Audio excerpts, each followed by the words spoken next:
17 years earlier, the room smelled faintly of old paper, dust, and developing chemicals. Rows of wooden cabinets stretched into the darkness. Every drawer carried small brass labels worn smooth by decades of careful hands. Glass negatives rested upright inside narrow wooden slots. Hundreds, perhaps thousands. Each one captured a single frozen moment from Moonlight Falls. Some showed streets that no longer existed. Others showed families whose names had disappeared from public records. Only one lamp burned. Its warm glow reflected across dozens of sheets of glass, turning the room into a maze of silent memories. Emily Parker stood in the center of it all. Her camera hung around her neck. She slowly turned in a circle. I've never seen anything like this. Victor Blackwood closed the heavy wooden door behind them. The click of the old lock echoed through the room. Unlike Lucien, Victor looked his age only in his eyes. His dark coat was immaculate. His silver hair caught the yellow light. Everything about him suggested quiet authority rather than intimidation. He walked to one of the cabinets and carefully removed a glass plate. He held it by the edges with practiced hands. History survives in many forms. Books, letters, maps. He lifted the plate toward the lamp, but photographs rarely lie. Emily stepped beside him. The negative revealed the outline of the old lighthouse standing above the cliffs. Workers surrounded its foundation. A date had been scratched into the corner. You've documented this town for generations. My family has. And none of this is in the museum. Victor smiled faintly, not proudly, sadly. The museum tells people what they wish to remember. This room keeps what they chose to forget. Emily looked around again. Her excitement slowly gave way to curiosity. One cabinet near the back had no label. Unlike the others, it remained locked. What is in there? Victor did not answer immediately. Instead, he returned the lighthouse negative to its place. The photographs that should never disappear. Emily frowned. If they're so important, why hide them? Victor looked directly at her. Because preserving history and protecting people are not always the same thing. Silence settled between them. Emily slowly removed a notebook from her bag. Several pages were already filled with observations. At the top of today's page she wrote, Blackwood Archive, then beneath it, Glassroom, she underlined the words once. I've been comparing property records. Some names vanish.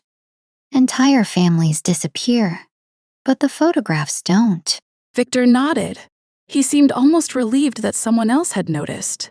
He crossed the room toward a large wooden table. Maps, survey drawings, and faded photographs had already been arranged there before Emily arrived. He unfolded one of the maps. It showed Moonlight Falls nearly a century earlier. Several locations had been circled in dark ink. The lighthouse, the old bridge, the church, the northern woods, and Blackwood Manor. Emily leaned over the table. Someone else marked these? I did. They're connected? Yes. How? Victor rested one hand on the edge of the table. For a moment he looked considerably older. Not physically, emotionally. I am still trying to understand. Emily laughed softly. I thought you invited me because you already had answers. Victor shook his head. Number. I invited you because you ask better questions. Emily smiled. Then her attention drifted toward a photograph lying beneath the map. It showed a summer carnival. A small photo booth stood near the center. People laughed beneath strings of lights. Victor noticed where she was looking. He reached out and tapped the edge of the photograph. If anything ever happens, remember that not every photograph belongs where it is found. Emily looked up. What does that mean? Victor's expression became unreadable. It means someone may hide the truth inside something ordinary. Before Emily could ask another question, footsteps. Somewhere outside the room. Slow, measured. Victor's entire posture changed. He extinguished the lamp immediately. Darkness swallowed the room. Only thin strips of moonlight entered through the high windows. Victor lowered his voice, barely above a whisper. Someone's coming. Emily instinctively held her breath. The footsteps stopped outside the heavy wooden door. A shadow crossed beneath it. Neither of them moved.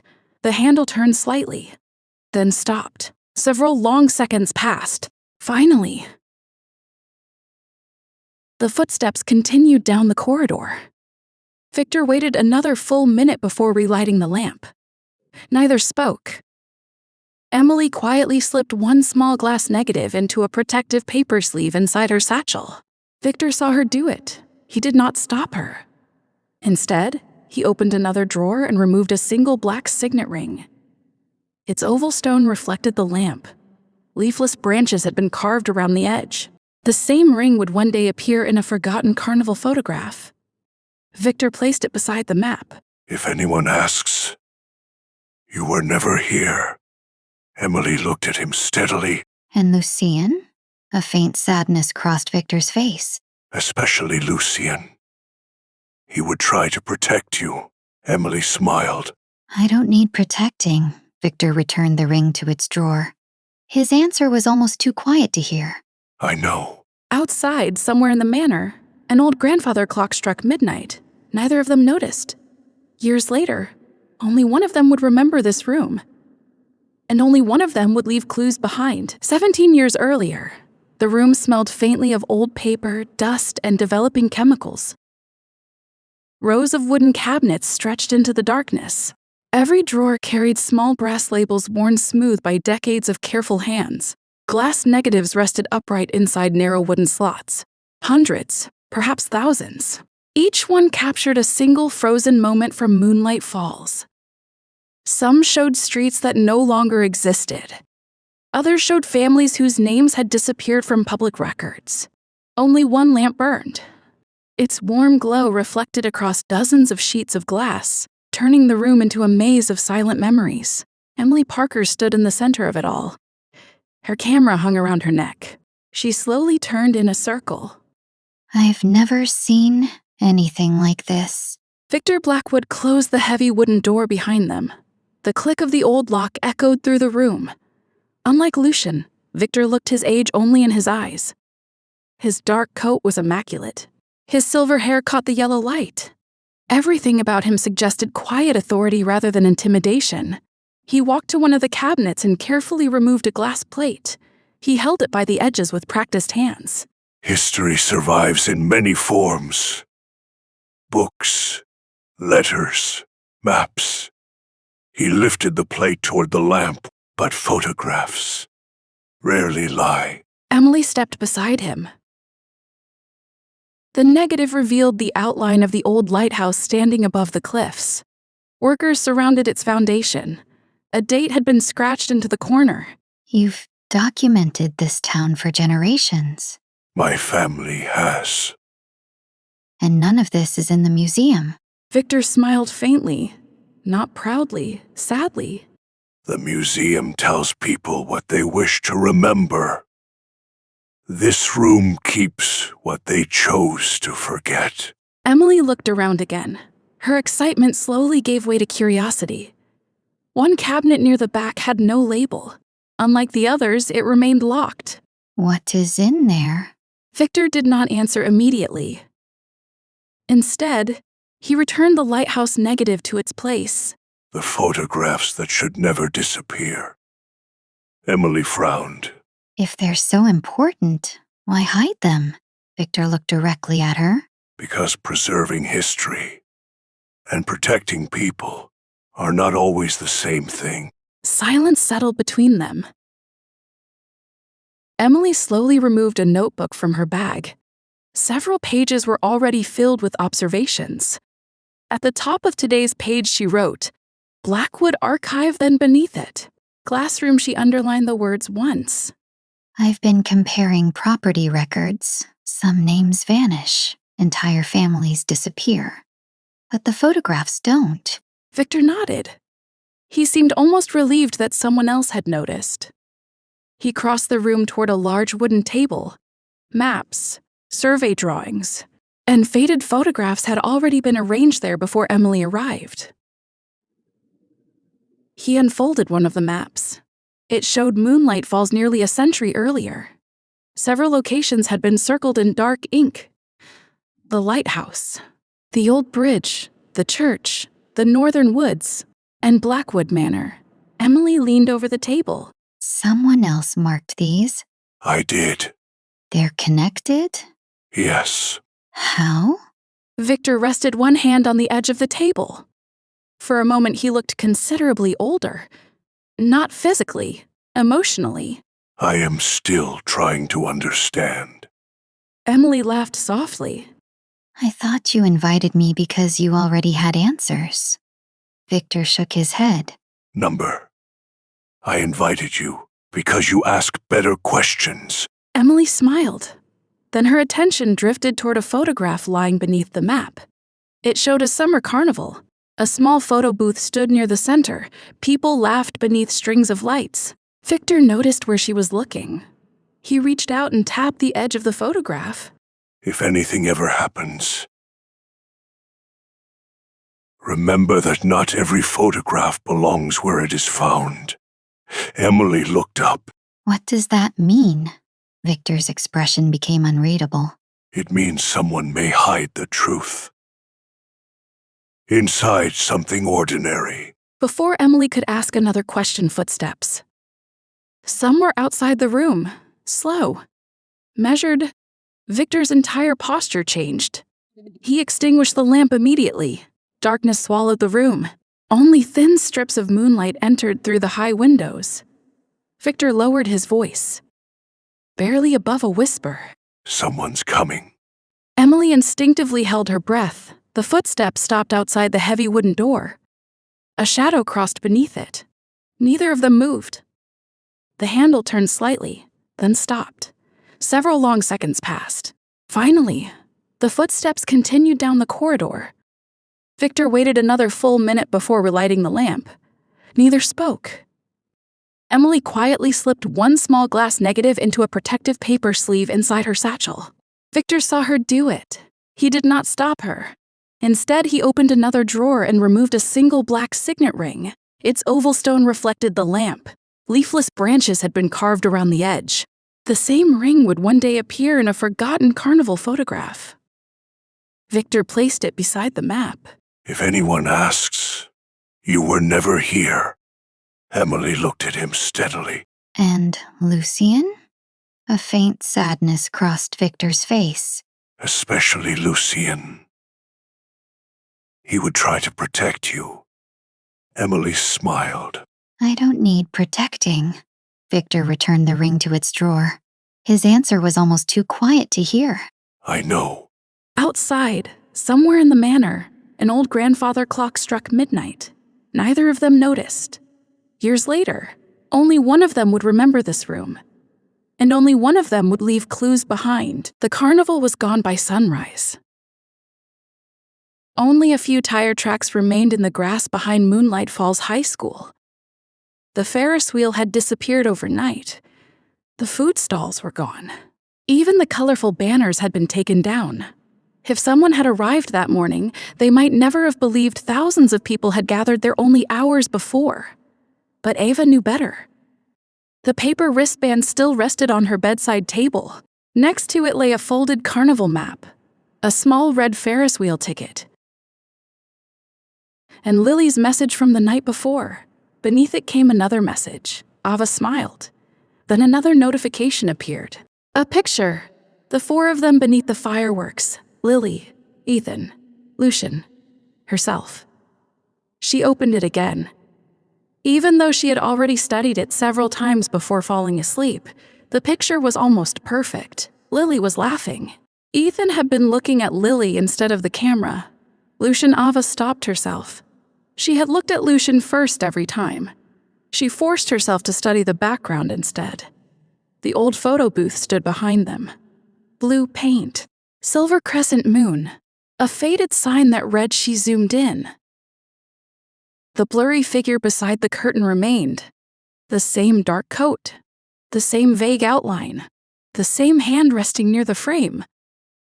A black ring, exactly like the one in Emily's old photograph. Ava enlarged the image again. The pixels dissolved into colored squares. No face, no details. Only a silhouette. She frowned. Something felt wrong, not frightening. Familiar, she opened the carnival photograph Lucien had sent late last night. Emily stood smiling beside the blurred man. Ava placed both images side by side. Samey position, same angle. Samey distortion. She lowered the brightness on her phone, then raised it again. The outline did not behave like someone standing in the background. It looked almost flattened, like another photograph shining through the first one. Double exposure. The thought appeared suddenly. She whispered it aloud. That is not a person. It is an image. A knock interrupted her thoughts. Ava? I am awake? Breakfast. She slipped the phone into her pocket. One last glance at the photographs, then headed downstairs. Thomas was already dressed for work. A mug of coffee rested beside a stack of reports from the previous night's carnival. Several photographs of the mirror maze lay scattered across the kitchen table. Maintenance diagrams. Inspection forms. Witness statements. The sheriff in him had already started another day. The father looked considerably more tired.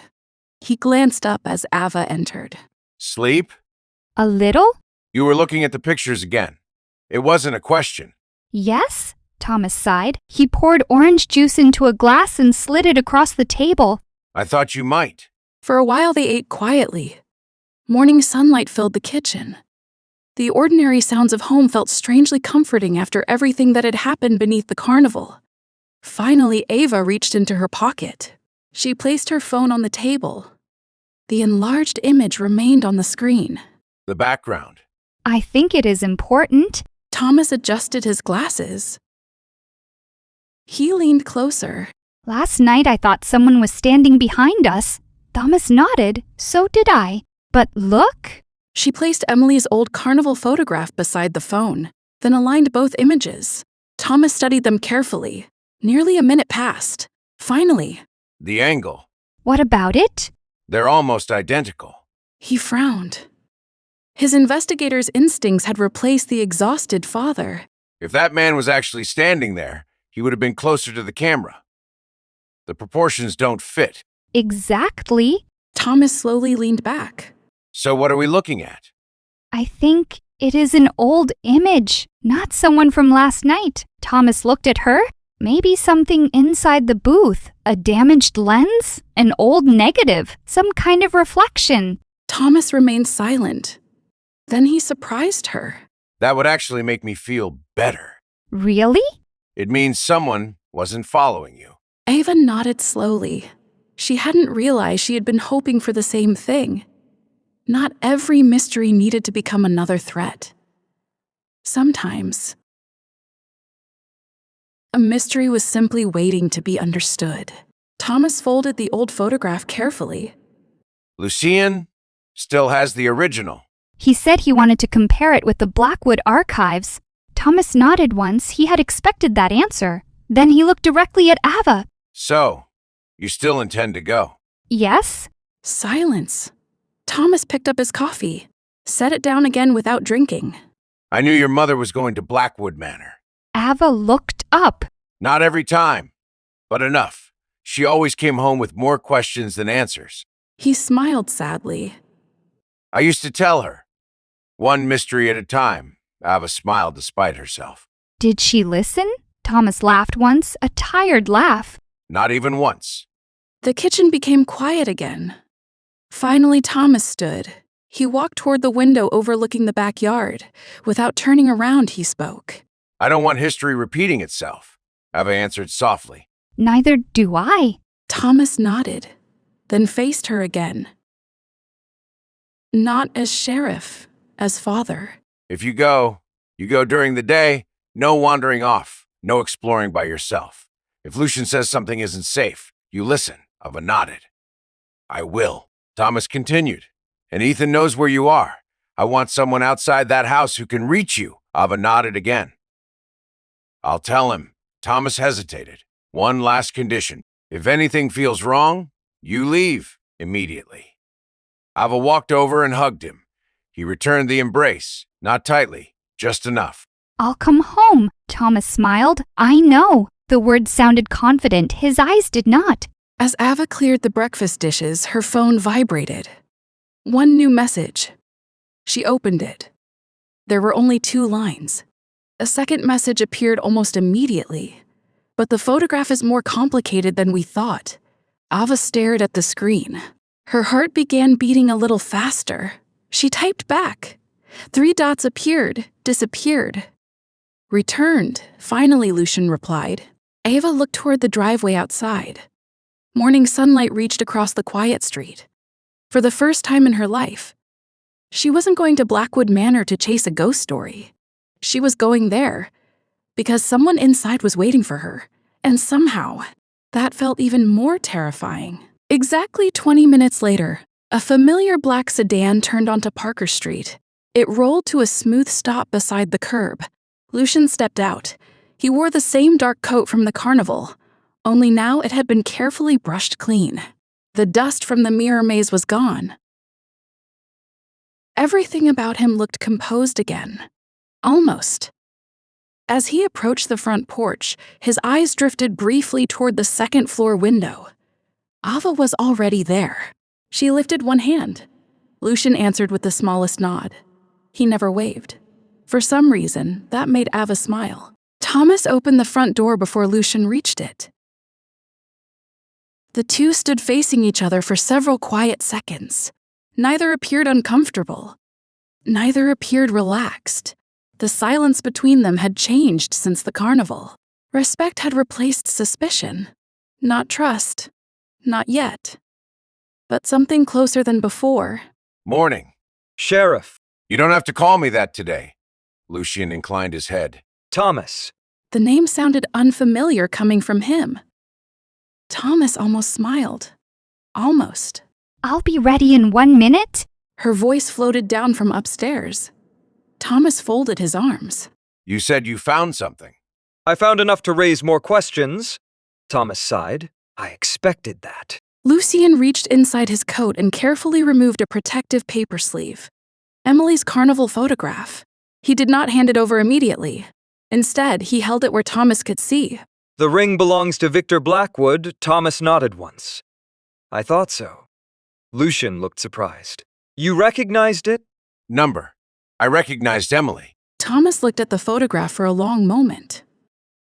His voice grew quieter. She only smiled like that when she thought she was close to an answer. He looked back at Lucien. Was Victor helping her? Lucien hesitated. I don't know. I think they knew each other better than anyone realized. Footsteps sounded on the stairs. Ava appeared carrying a small backpack. Inside were a notebook, a flashlight, a portable charger, a pencil case, and the growing collection of photographs connected to Emily's disappearance. Thomas noticed the flashlight. Planning ahead? You always tell me to. Thomas accepted the answer. Then his expression became serious again. He looked at Lucien. I'll say this once. Lucien met his eyes. If something feels wrong, you leave. Lucien answered immediately. We will, Thomas continued. No heroics. Ava opened her mouth. Thomas raised one finger. That includes you. Ava looked down. I know. Thomas wasn't finished. I mean it. No disappearing into hidden tunnels, no secret passages, no locked rooms. Lucien glanced toward Ava. I heard that. So did I. Thomas gave Lucien a look that almost resembled amusement. You'll have your hands full, Lucien answered with complete seriousness. I've begun to notice. Ava laughed. Thomas did too. For the first time since Emily's disappearance entered the conversation, the atmosphere became lighter. Thomas stepped aside. Go, but come back before dinner. Ava hugged him quickly. I will. As she stepped onto the porch, Thomas called after her. And answer your phone without turning around. I always do. Thomas raised an eyebrow. No, you don't. Ava looked guilty, okay? I'll answer this time. The morning air carried the scent of pine and damp earth. The storm clouds from the previous evening had vanished. Everything felt unusually clear. Lucien opened the passenger door. Ava climbed inside. As soon as the car pulled away, neither of them spoke. The neighborhood slipped quietly past the windows. Children rode bicycles. A mail carrier crossed the street. An elderly couple watered flowers. Ordinary lives. Ordinary morning, the silence wasn't awkward. It simply gave both of them room to think. Finally, Ava broke it. You didn't sleep much. Lucien kept his eyes on the road. Number U. I kept looking at the pictures. Lucien nodded. So did I. Ava turned toward him. You really searched all night. I searched until sunrise for one photograph.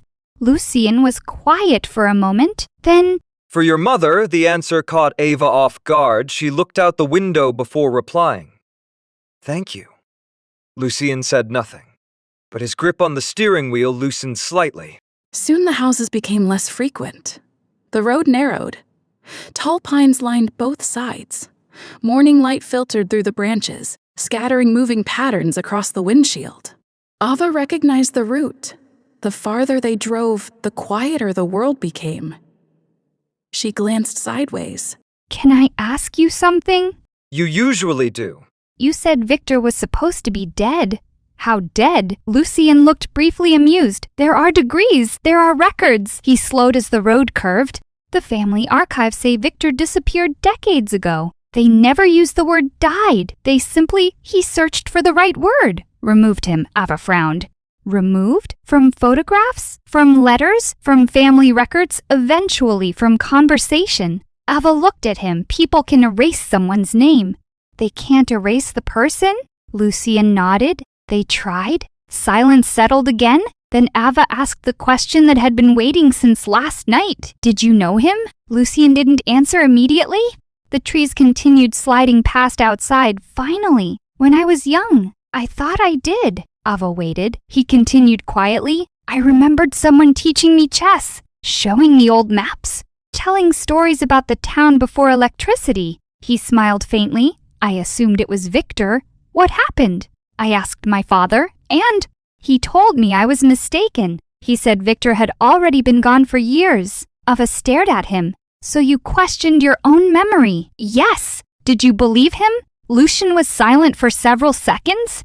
I tried? The road climbed gently uphill. Through the trees, the upper windows of Blackwood Manor finally appeared. Stone walls, dark slate roof, tall chimneys rising above the forest. Sunlight reflected from dozens of old windows. For the first time, the manor didn't look frightening. It looked lonely. Ava couldn't explain why.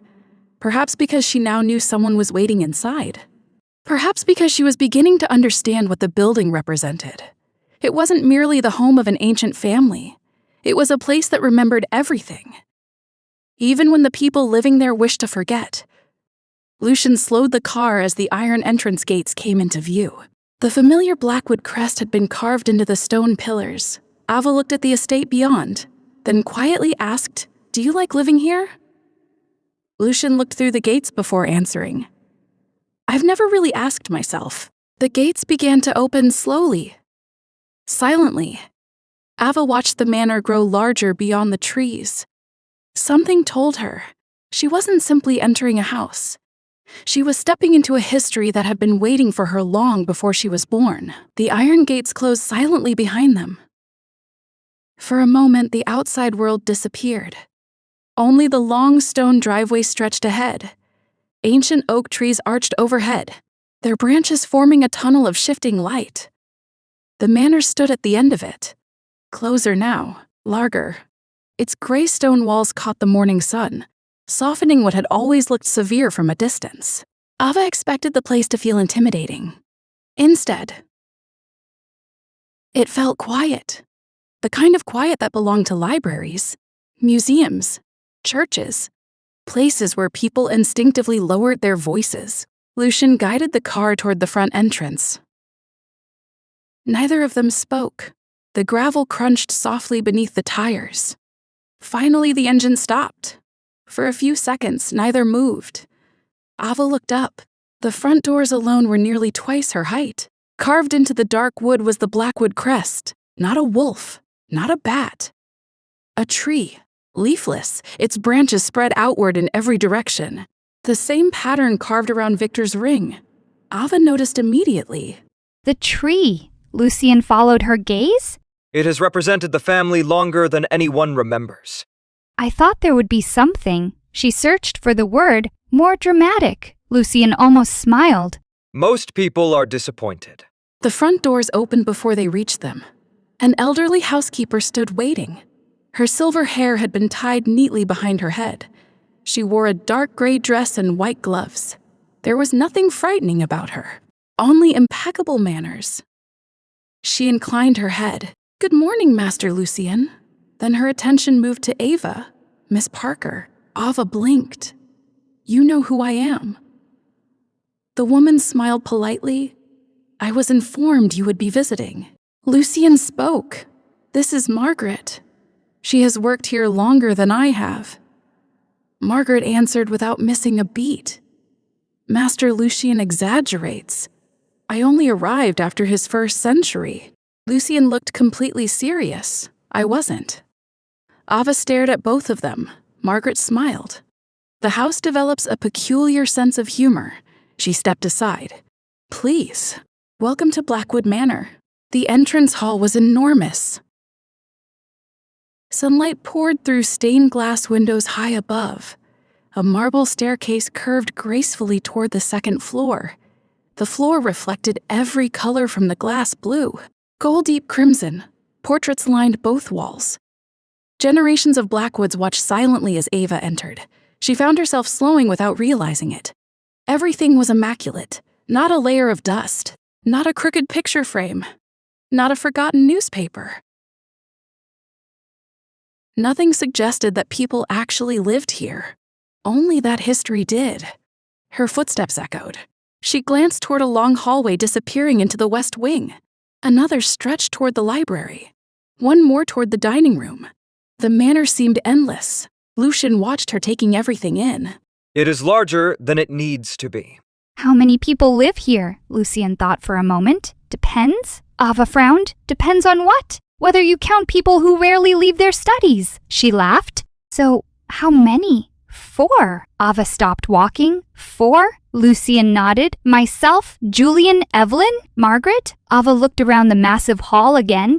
This entire place. For 4 people. Lucien looked upward toward the high ceiling. It wasn't built for 4. His voice became quieter. It was built for many. As they crossed the entrance hall, Ava noticed something else. No children's drawings. No fresh flowers. No jackets casually thrown over chairs. No music drifting from another room. No television. No smell of breakfast. Nothing interrupted the perfection. Everything had been placed exactly where it belonged. Years ago, perhaps decades, she glanced sideways. Does anyone ever make a mess? Lucien looked genuinely puzzled. A mess? She smiled. Forget it. Number, he answered honestly. Not often. Ava laughed under her breath. I noticed. They reached the base of the grand staircase. A huge portrait dominated the wall above it. A family stood together in formal black clothing. Generations arranged carefully. Ava immediately recognized Lucien. He looked younger. Not physically. Emotionally. He stood near the edge of the painting, hands folded behind his back. Expression perfectly controlled. Separated from everyone else by only a few inches. Yet somehow, entirely alone. She stepped closer. How old were you? Lucien looked up at the portrait. I don't remember. You don't remember? I remember the day. Not the year. Ava studied the painting again. Everyone faced forward. Except Lucien. His eyes weren't looking toward the painter. They were turned slightly, toward the edge of the canvas. As if someone had been standing outside the picture, someone important. You look unhappy, Lucien answered after a pause. I was bored. She looked at him. Really? Number that earned another laugh. You've become much better at jokes. I spend time with Lily. That explains everything. A familiar voice echoed from the upper landing. So, I was right. A young man leaned casually against the railing. Dark hair, bright eyes, a relaxed smile that seemed permanently attached. Julian. He looked down at them with obvious satisfaction. I told Evelyn you'd actually bring her. Lucien sighed. You've been waiting. Nearly 20 minutes. Julian descended the staircase 2 steps at a time. Unlike Lucien, he moved with effortless ease. He reached the bottom and offered Ava his hand. I am Julian. I've heard a lot about you. Ava shook it. I hope that is a good thing. Julian glanced toward Lucien. Depends which version of the story you prefer. Lucien closed his eyes briefly. Julian, I am stopping. You said that yesterday. I meant it this time. Julian ignored him completely. He looked at Ava. So, you are the reason he voluntarily attended a carnival. Ava smiled. I didn't force him. Julian looked astonished. He went willingly, Lucien answered flatly. I regret coming downstairs. Julian laughed. No, you don't. He turned back to Ava. I've known him a very long time. I've never seen him voluntarily wear a paper crown. Ava couldn't help laughing.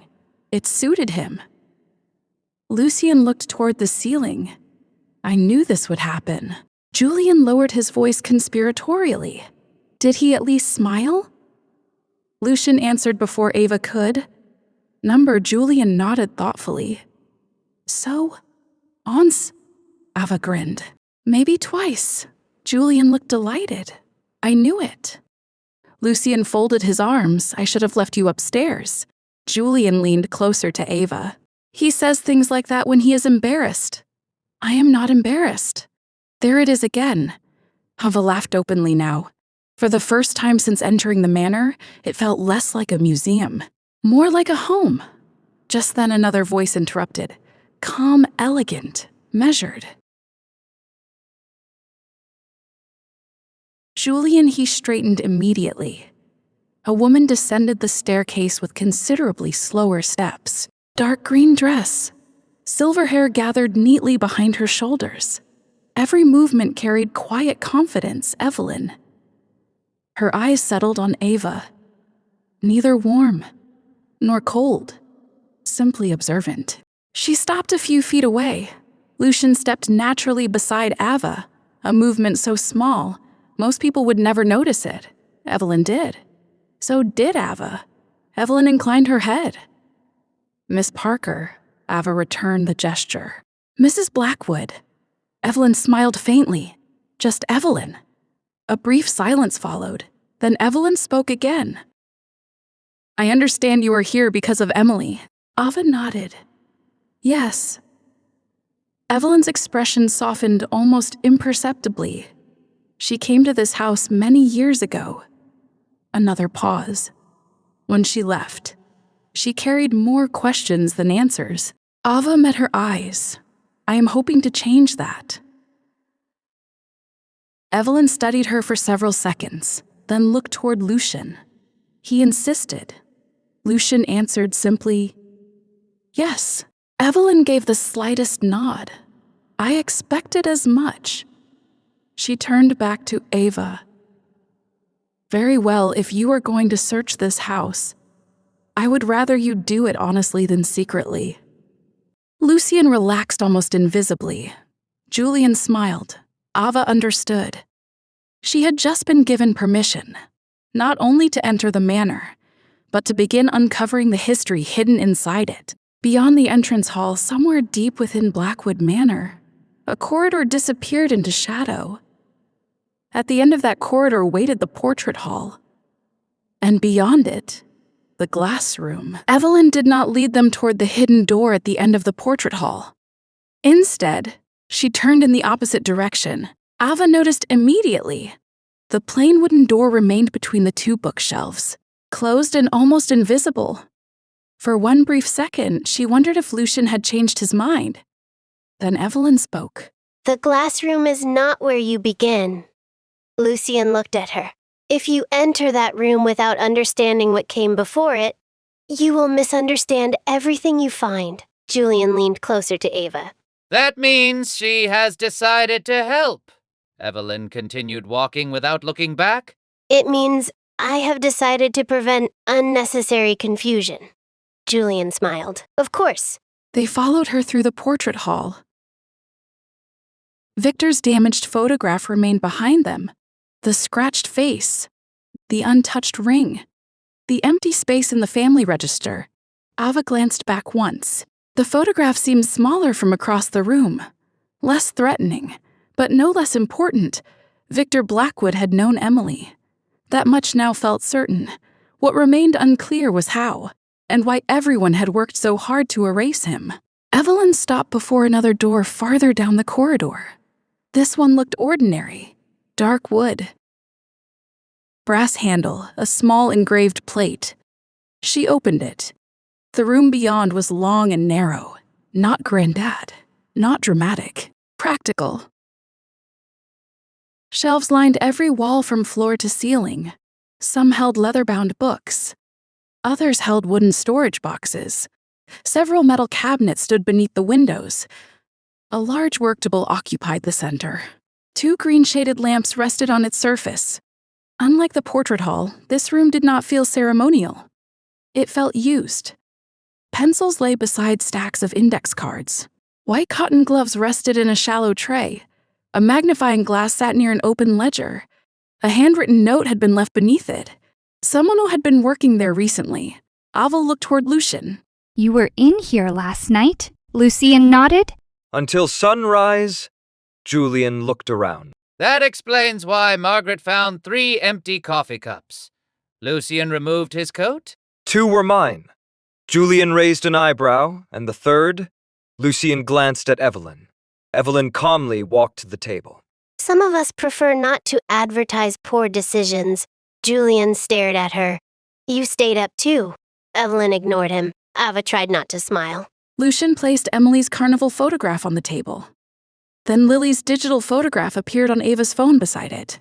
The 2 images looked even more similar beneath the archive lamps. Samey photo booth. Samey curtain. Samey position. Samey blurred male figure near the edge. Same black ring. But the carnival images had been taken years apart. One when Emily was young. One the previous night. Ava lowered herself into the chair. I compared them this morning. Lucien stood beside her. So did I. Ava enlarged Lily's photograph. The proportions are wrong. Julian moved closer. She pointed to the blurred figure. If he were actually standing behind us, he would be taller, and farther to the right. But the outline matches Mom's photograph almost exactly. Lucien placed a transparent measuring sheet over Emily's image. Thin lines crossed it in a grid. He aligned the edge of the photo booth. Then the curtain. Then Victor's blurred shoulder. When he moved the same grid over Lily's photograph, the figure fell into nearly the same position. Julian's expression became more serious. That is not possible. Not if it is a real person. Evelyn looked down at both images. It is not a real person. Everyone turned toward her. Ava sat straighter. You know what it is. Evelyn did not answer immediately. She opened a drawer beneath the table. Inside were several old photography tools, small lenses, metal clips, paper sleeves, a glass viewing plate. She selected a rectangular frame and placed it beside the photographs. Old carnival booths were not always rebuilt. Sometimes the outer structure changed. The paint changed. The signs changed. But the internal equipment remained in use for years. Lucien studied the frame. A reused plate, Evelyn nodded, or a reused background glass. Ava looked between them. So the image of Victor could already have been inside the booth. Part of it, perhaps a damaged negative, perhaps an exposure plate, perhaps a reflection trapped between layers of glass. Julian frowned. Trapped! Evelyn gave him a patient look. Not literally. Julian nodded. I knew that. Lucien looked at him. You did not. I suspected. Ava looked back at Lily's photograph. The blurred figure no longer felt like someone watching them. It looked exactly like what she had thought that morning. An older image bleeding through. A memory accidentally printed over the present. The realization brought relief. Ava had not known how tense she had been until some of it disappeared. So no one was standing behind us. Lucien's eyes remained on the photograph. Most likely not. Ava noticed the careful phrasing. Most likely? Lucien looked toward her. We should prove it before we decide. There was nothing cold in his tone, only caution, Ava nodded. Her mother had apparently trusted evidence. Lucien did too. Perhaps that was one reason Emily had trusted him. Evelyn pulled out the chair opposite Ava. She sat with perfect posture. The booth from last night's carnival was not new. Lucien looked surprised. You found its records. Evelyn glanced toward a stack of papers. The carnival company purchased it from a storage facility outside town. Before that, it belonged to a local photographer. Ava's pulse quickened. Who? Evelyn placed a yellowed business record on the table. The printed name was faded, but still readable. Beneath it appeared an older address, the same address as Blackwood Manor. Ava looked up. Lucien nodded slowly. Yes. The room became quieter. Julian pulled another chair closer. Evelyn turned the business record around. Several equipment numbers had been listed beside dates of purchase. Cameras, lighting frames, portable darkroom panels, a photo booth. The final handwritten note read, no recipient, no date. Only Victor's initials. VB Ava touched the edge of the paper. He owned the booth, Lucien answered. Or built it? Julian looked impressed. He built cameras. Evelyn looked at him. He built whatever he needed. Julian leaned back. That would have been useful information. You never asked. Julian opened his mouth, then closed it again. Lucien opened a large ledger. He had marked several pages with narrow black ribbons. The first contained town festival records. The second listed photographic assignments. The third had been partially torn. Only the bottom half remained. Lucien placed the ledger beside Emily's carnival photograph. Victor photographed the summer carnival for almost 30 years. Ava looked at the dates officially sometimes. Other years, the town hired someone else. But Victor still attended. Ava frowned. Why? Lucien turned another page. That is one of the things I couldn't determine. Entries filled the paper. At first, the list looked ordinary. Then Ava noticed something. He didn't only photograph the celebration. Lucien looked at her. She pointed to several entries. He photographed problems, accidents, arguments, things people probably didn't want remembered. Evelyn's expression changed slightly. Approval. Victor believed official records were incomplete. Ava looked toward her. He photographed the moments before people arranged themselves. The moments after they believed the camera had stopped. The corners of rooms. The edges of crowds. He said the center of an image usually showed what people wanted seen. And the edges, she paused, showed the truth. Ava picked up Emily's photograph. Victor stood at the edge, blurred half outside the frame. Not the subject, but perhaps the reason the photograph had been taken. Was Mom trying to photograph him? Lucien examined the picture again. Number, she is looking at the camera. Victor is looking away. Ava followed his gaze. It was true. Emily faced forward, her expression bright, almost amused. Victor's head was turned toward something beyond the booth, as if he had noticed movement behind the photographer or heard someone calling his name. Julian leaned over the table. Maybe this wasn't meant to be evidence. Ava looked at him. Then why did she keep it? Julian shrugged. Because it was a photograph with a friend. The word changed the room. Friend. Not suspect. Not source. Not mysterious Blackwood, a friend. Ava studied Emily's smile again. There was no fear in it. No caution. She looked younger than Ava remembered from the final photographs at home. Lighter. Like someone who had not yet learned how much a secret could cost. Dad said she came here often. Lucien nodded. How often? Ava looked toward Evelyn. Evelyn did not avoid the question. Sometimes twice a week, Ava stared. My father knew that. Some of it, not all. Your mother preferred to conduct investigations before announcing them. Ava smiled faintly. That sounds like her. Evelyn's expression softened. Yes.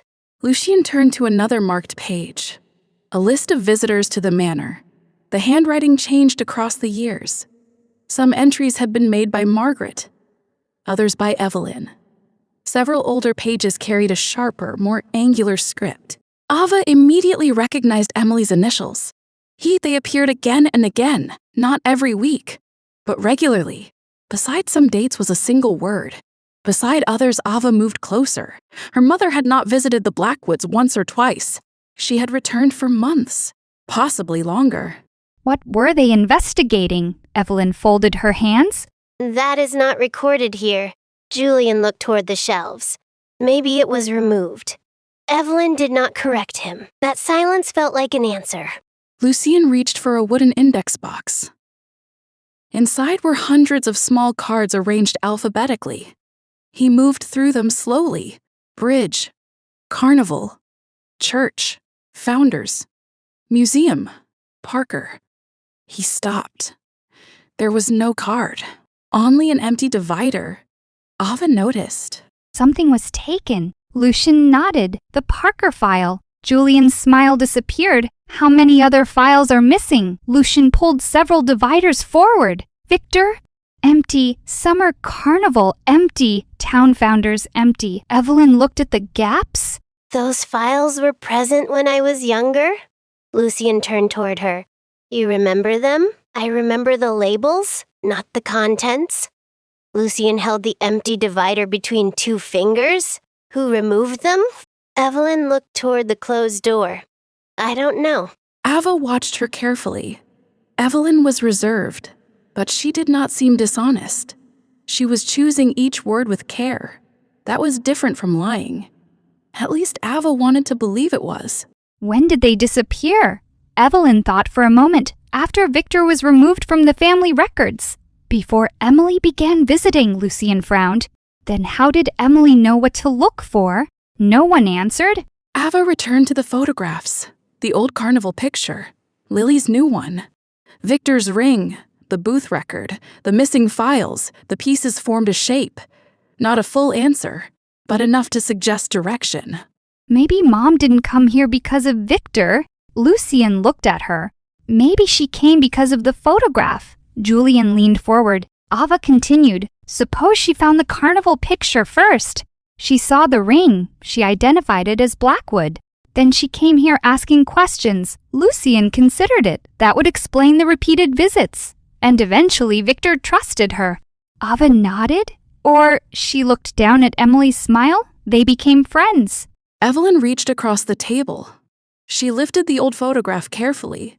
Her expression became distant. Emily did not meet Victor by accident. Ava froze. Lucien turned toward Evelyn. What do you mean? Evelyn looked at the picture for several seconds before answering. Victor had already disappeared from public life. He did not attend town events openly.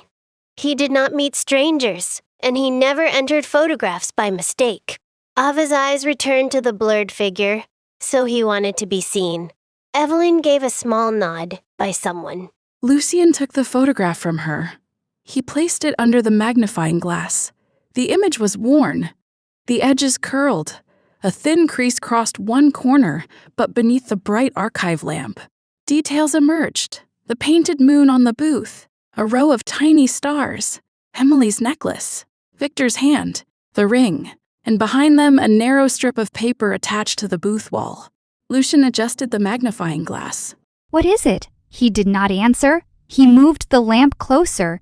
Julian came around the table. Evelyn remained seated, but her eyes sharpened. The paper strip carried handwriting faded, partially hidden by Victor's coat. Only 3 letters could be seen clearly. Ava leaned closer. Is that a label? Lucien turned the photograph slightly. The light changed. Another mark appeared. Not a letter, a number, or perhaps part of a date. Julian squinted. I can't read it. Lucien sat back. Neither can I. Ava opened Lily's digital photograph.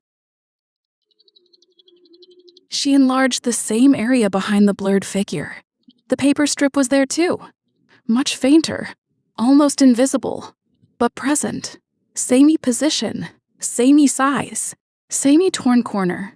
The modern photo had not captured the inside of the current booth. It had captured part of the old image. Ava's breath caught. This proves it? Lucien looked toward her. The figure isn't current. It is from Mom's photograph, or from the same negative she placed the phone beside the old image. The booth is printing an old layer over new pictures. Lucien compared them carefully, then nodded, yes. The relief came all at once. No stranger had stood behind them. No one wearing Victor's ring had followed Ava into the carnival.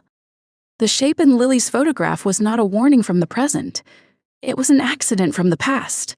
A damaged piece of photographic equipment had carried Victor forward 17 years. Not alive. Not watching. Only remembered. Ava released a slow breath. Julian noticed. Better, she nodded. Much, Lucien's expression softened. I told you to lock your window. Ava looked at him. You sounded very dramatic. I believed someone might be following you. You could have said that. I did. You said 2 words. Lucien considered. I was concise.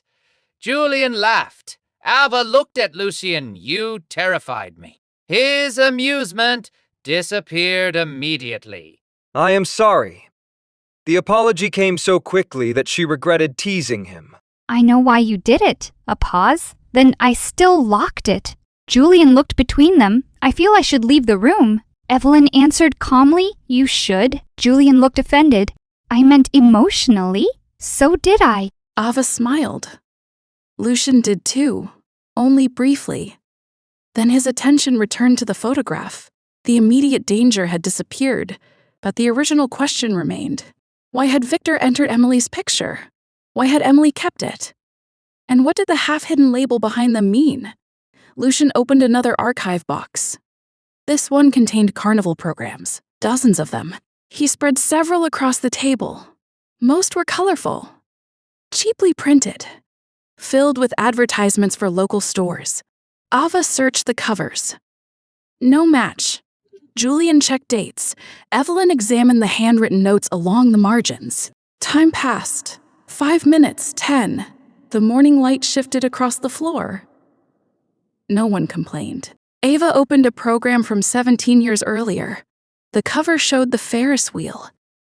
Inside were maps of the carnival grounds, food stalls, games, performance times. A small section advertised the photo booth. 4 photographs, 1 strip, souvenir frame included. Beneath the advertisement appeared a tiny symbol, a leafless tree.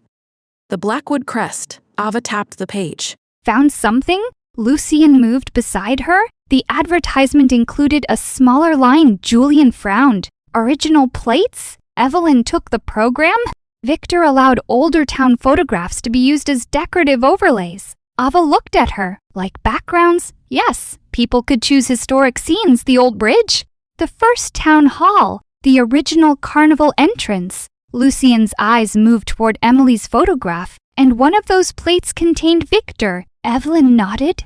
Accidentally or deliberately. Ava flipped through the program. A list of available overlays appeared near the back. Ava stopped. The letters matched the fragment in the photograph. Gar Glass Room. She looked up. That label behind them? It wasn't part of the booth. It named a photographic plate. Lucien read the list again. Glassroom collection. Julian looked toward Evelyn. What was that? Evelyn's face became still. Too still? Ava noticed. So did Lucien. A private set of negatives. Victor's work. Lucien closed the carnival program. Where are they? Evelyn looked toward the far wall, then toward the corridor outside the archives. Her eyes settled in the direction of the plain wooden door hidden inside the portrait hall. When she spoke, her voice was quieter. Not here. The mood in the room shifted. Not into fear, into anticipation. The glass room was no longer only a strange name. It was a collection, a place, a part of Emily's investigation. And somehow, one of its photographic plates had been inside the carnival booth the night Emily stood beside Victor. Ava looked again at her mother's expression. She had not been frightened, she had been excited. Perhaps she had just discovered the room. Perhaps Victor had been about to show it to her. Or perhaps the photograph had been taken after she already knew what was hidden there. Lucien gathered the records into a neat stack. The carnival program, the equipment transfer, the visitor ledger, Emily's photograph. Lily's photograph remained open on Ava's phone. He spoke slowly. We know the image from last night was not a current person, Ava nodded. It came from an old photographic plate. The plate was part of Victor's carnival collection, Julian added. And the collection was connected to the glass room. Lucien looked toward Evelyn. Which you knew? Evelyn met his gaze. I knew the collection existed. Not that Emily's photograph came from it. Lucien held her gaze for several seconds, then accepted the distinction. Ava sensed old tension between them. Not hostility. Something more complicated. A lifetime of incomplete explanations. Questions Lucien had stopped asking because the answers never changed. She understood that feeling. Her father had spent years answering questions about Emily with silence. Sometimes to protect Ava, sometimes to protect himself. But silence did not remove questions. It only taught them to wait. Evelyn rose from the table. There is one more thing you should see before you enter the glass room. Lucien's expression tightened slightly. What? Evelyn looked toward him. Your room. Julian blinked. That was not what I expected. Ava looked between them. Why, Lucien's room.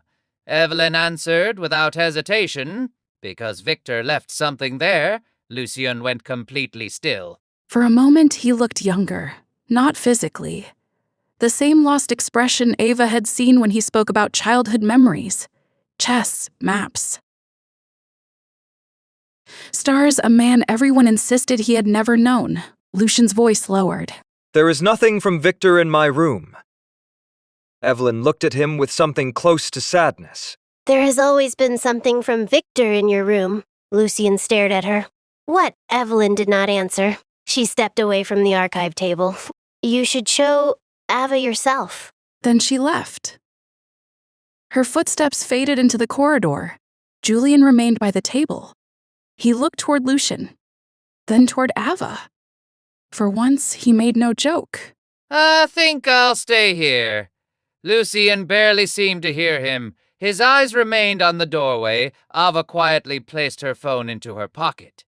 The mystery of the carnival photograph had been solved. No one was following them. No present threat had entered the picture. But the old image had done exactly what Victor intended photographs to do. It had preserved something people tried to forget. And now it had led them somewhere far more personal than an archive. Lucien looked toward Ava. The uncertainty in his expression lasted only a moment. Then he regained control. My room is upstairs. Ava nodded.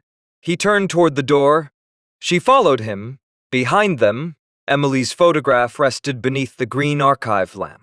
Victor remained blurred at the edge, his ring visible, his face hidden. But for the first time, he no longer looked like a warning. He looked like someone pointing the way. Lucien did not speak as they left the family archives. He walked slightly ahead of Ava, not far. Only enough that she could not see his expression clearly. The corridor outside remained bright with morning sunlight.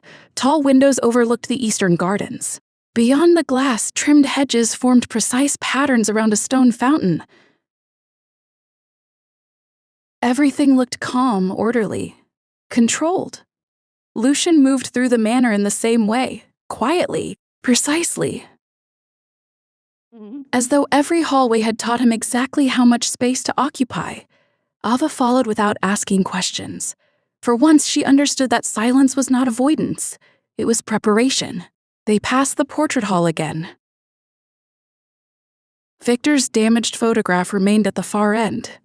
Lucien did not look toward it, but his shoulders tightened slightly as they walked past. Ava noticed. She said nothing. They reached the grand staircase. Julian's voice no longer followed them. Evelyn had disappeared somewhere into the west wing. For the first time since arriving at Blackwood Manor, Ava and Lucien were completely alone. Lucien climbed the stairs slowly.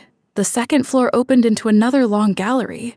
This one felt less formal than the rooms below. The portraits were smaller, the furniture more comfortable. A reading chair stood beside one window. A folded blanket rested across its back. A vase of fresh white flowers sat on a narrow table. Ava looked at it. Someone lives on this floor. Lucien glanced toward the flowers. Margaret insists the manor should occasionally resemble a home, Ava smiled. She's right. I know. The answer surprised her. Not because he agreed, because he admitted it so easily. They turned into a narrower corridor. The ceiling lowered. The walls changed from stone to dark wood paneling. Here, the manor felt older, not grander, more private. Ava passed several closed doors. Unning carried a brass plate engraved with Julian's name. Another had no name, only a small silver rose carved into the frame. Evelyn's room, Ava guessed. At the end of the corridor stood a plain black door. No crest, no decoration, no sign. Lucien stopped before it. His hand rested on the handle. He did not open it. Ava waited. Finally. You don't have to show me, Lucien looked at her. If this is too personal, his expression softened slightly. It is personal, Ava nodded. Then you don't have to. Lucien looked toward the door again. For several seconds, the only sound came from an old clock ticking somewhere farther down the hallway. Then he answered, I think that is why I should. He opened the door. Ava stepped inside and immediately stopped. Lucien's room was nothing like the rest of Blackwood Manor. It was large, but not extravagant. The walls had been painted a deep midnight blue. Tall windows overlooked the forest behind the estate. Bookshelves covered nearly half the room, not decorative books arranged by color. Used books, old maps, loose papers. Small objects collected over many years. A telescope stood near the windows. A chessboard rested on a low table beside two chairs. One game remained unfinished. Black and white pieces waited exactly where they had last been moved. A heavy desk stood near the far wall. Its surface was organized, but not empty. Pens, a stack of letters, several open books, a brass compass, a folded town map. Ava looked slowly around. This room did not feel frozen in history. It felt inhabited. It felt like Lucien. His coat lay across the back of a chair. A pair of worn boots rested near the window. A coffee cup sat beside the telescope. There was even a small crack in one wooden shelf where too many books had been forced into too little space. Ava smiled. Lucien noticed. What? You make messes? He looked around. This is not a mess. Ava pointed to the books stacked on the floor. Those don't belong there. They are in use. There are 12. I read quickly. She looked toward the coffee cup. That's been there since yesterday. Lucien followed her gaze, possibly. Ava smiled wider. So the perfect Blackwood image is false. Please don't tell Julian. He would never recover. The tension eased, only slightly. But enough. Ava walked toward the telescope. Its brass surface had been polished so often that it reflected the light. She looked through the eyepiece. Nothing but pale sky. Can you really see the stars from here? On clear nights, which ones? Most of the northern constellations. Ava stepped back. You still use it. Lucien nodded. Yes. She looked toward him. Victor taught you. It was not a question. Lucien's gaze moved to the telescope. I believe so, Ava waited. He did not continue. She did not push. Instead, she walked toward the chessboard. One side was almost trapped. The Black King had only 2 safe squares. The White Queen controlled the center. Who are you playing? Lucien looked at the board. No one. Ava glanced up. Then why are both sides moved?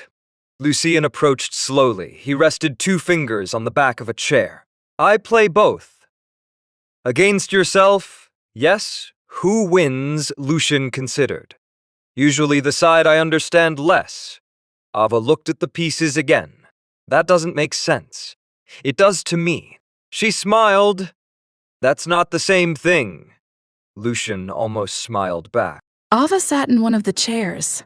The cushion was softer than she expected. Lucien remained standing. She touched the edge of the board. Was this his? Lucien's eyes lowered to the pieces? I don't know. Ava looked at him. He continued. I have had it for as long as I can remember. My father said it belonged to the family. But I remember Victor setting up these pieces. He always played black. Why? Lucien looked toward the Black King. He said people reveal more when they believe they have the first move. Ava smiled faintly. That sounds like him. Lucien nodded. It does. He sat across from her. For a moment, the two of them looked at the unfinished board between them. Ava moved one white pawn forward. Lucien raised an eyebrow. That is a poor move. I know. You play? Number? Then how do you know? Because you made that face. Lucien looked almost offended. What face? The one where you try not to correct someone. I don't have such a face. You absolutely do? He reached toward the pawn, then stopped. Instead of returning it, he moved a black knight. Are we playing now? Apparently, I told you I don't know how. I'll teach you. The words came naturally. Then both of them froze. Lucien's hand remained above the board. Ava understood immediately. Victor had once said the same thing to him. Perhaps in this very room. Perhaps at this very table. Lucien slowly lowered his hand. Sorry, Ava looked at him. For what? His eyes remained on the chessboard. I don't know, Ava leaned back. Then don't apologize. He looked up. You're allowed to remember him. The room became quieter. Lucien did not respond. She continued carefully. Even before we find proof, even if everyone else says you shouldn't, Lucien looked toward the telescope, then the maps, then the chessboard, as though the objects around him had suddenly become witnesses. He stood. Ava thought he might end the conversation. Instead, he walked toward the bookshelf nearest the bed. His fingers moved along the spines: history, astronomy, navigation, photography. He selected a narrow red book. The cover had faded almost to brown.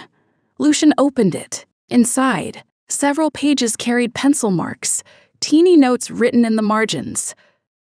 Ava moved closer. The handwriting was not Lucien's. It was older, sharp, angular.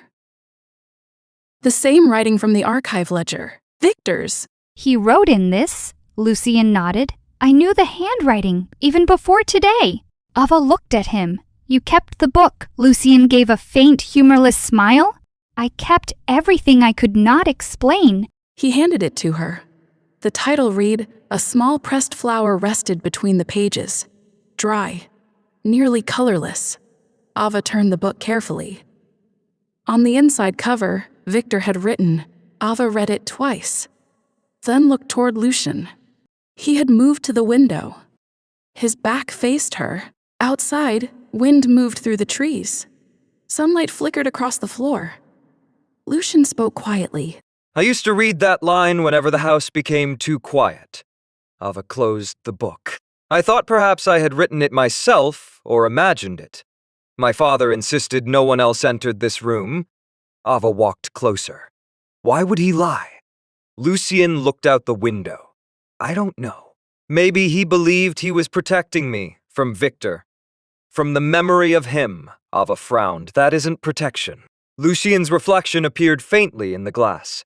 Blackwoods have always confused protection with control. Ava stopped beside him. The forest spread beyond the manor. Tall pines, a narrow path, the distant outline of hills. From here, Moonlight Falls could not be seen, only the trees. The room felt separated from the rest of the world. Perhaps that was why Lucien liked it. Were you lonely here? Lucien's expression changed, a small change, but enough. He looked at her. That is a direct question, Ava nodded. You don't have to answer. You ask many questions you say I don't have to answer. That's because you always look like you're deciding whether questions are dangerous. Lucien looked back through the window. Sometimes they are. Is this one? A long pause then. Yes? Ava waited. Lucien's voice became quieter. I was not alone. There were always people in the manor, family, staff, visitors. But he stopped. Ava did not interrupt. Being surrounded by people is not the same as being known. The words settled between them. Ava looked toward the shelves, the chessboard, the telescope, the book Victor had given him. Objects that remembered a version of Lucien no one else acknowledged. Did Victor know you? Lucien's eyes lowered. I think he tried. He crossed the room and opened the top drawer of his desk. Inside were several small objects. A metal star, an old train ticket, a smooth piece of sea glass, a tiny wooden chess piece. A black rook, he lifted it. One corner had been chipped. He carved this for me. Ava took it carefully. The wood was dark and polished. A tiny leafless tree had been carved beneath the base. The blackwood crest. You remember that? Lucien nodded. I remember sitting near the fire. I remember the sound of the knife against the wood. I remember him telling me a rook looked trapped, but could cross the entire board when the path opened. Ava looked at the piece. What did that mean? Lucien gave the smallest shrug. I was a child. I assumed he was discussing chess, and now, Lucien looked at the closed door. Now I'm less certain. Ava placed the rook beside the red astronomy book. Victor's presence filled the room, not like a ghost, like a pattern, chess. Stars, maps. He had not merely visited Lucien. He had taught him how to observe, how to think, how to distrust simple explanations. The same qualities Lucien now used to protect Ava. Ava turned toward him. Maybe this is what Evelyn meant. Lucien frowned. What? She said Victor left something in your room. Lucien looked at the book and the rook. Those have always been here. That doesn't mean they aren't what she meant. Lucien remained unconvinced. Ava walked toward the telescope. Maybe it isn't one hidden object. Maybe the whole room is proof. He looked around. Ava continued. Your father told you Victor was gone before you could remember him, but Victor's handwriting is in your book. He carved the rook. He taught you chess. He showed you the stars. Everything here says your memory was right. Lucien looked at her for a long time. Something in his expression shifted. The careful distance remained, but it no longer felt like a wall. More like a door he had not yet decided to open. You believe me easily. Ava shook her head, his expression tightened. Then she continued, I believe you because the evidence supports you, and because she hesitated. Lucien waited. You never asked me to.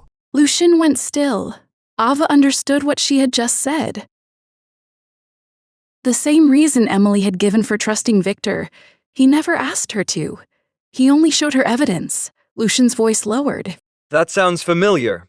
Ava smiled softly. I know. A quiet warmth entered the room.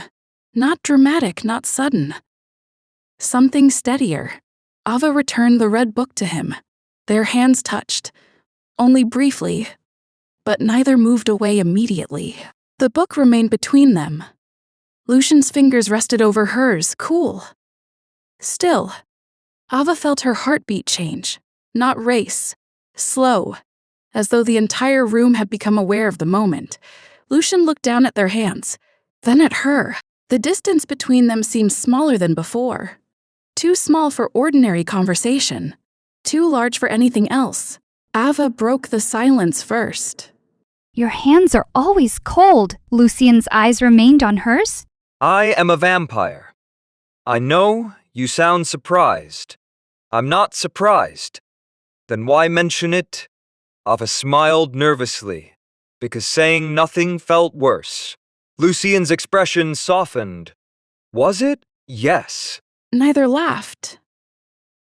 The moment remained.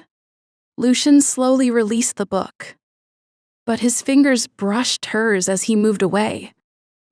Ava noticed. So did he. He placed the astronomy guide on the desk, then turned toward a framed map above the fireplace. It showed Moonlight Falls before most modern streets had been built. The river followed a different path. The town square was smaller. Blackwood Manor stood alone on the northern ridge. Ava approached. Several points had been marked in faded ink. Did Victor mark these? Lucien nodded. I think so. The old bridge, the school, the carnival grounds, the manor. One more mark near the forest. No label, no road.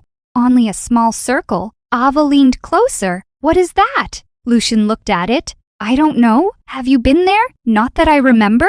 Ava glanced sideways.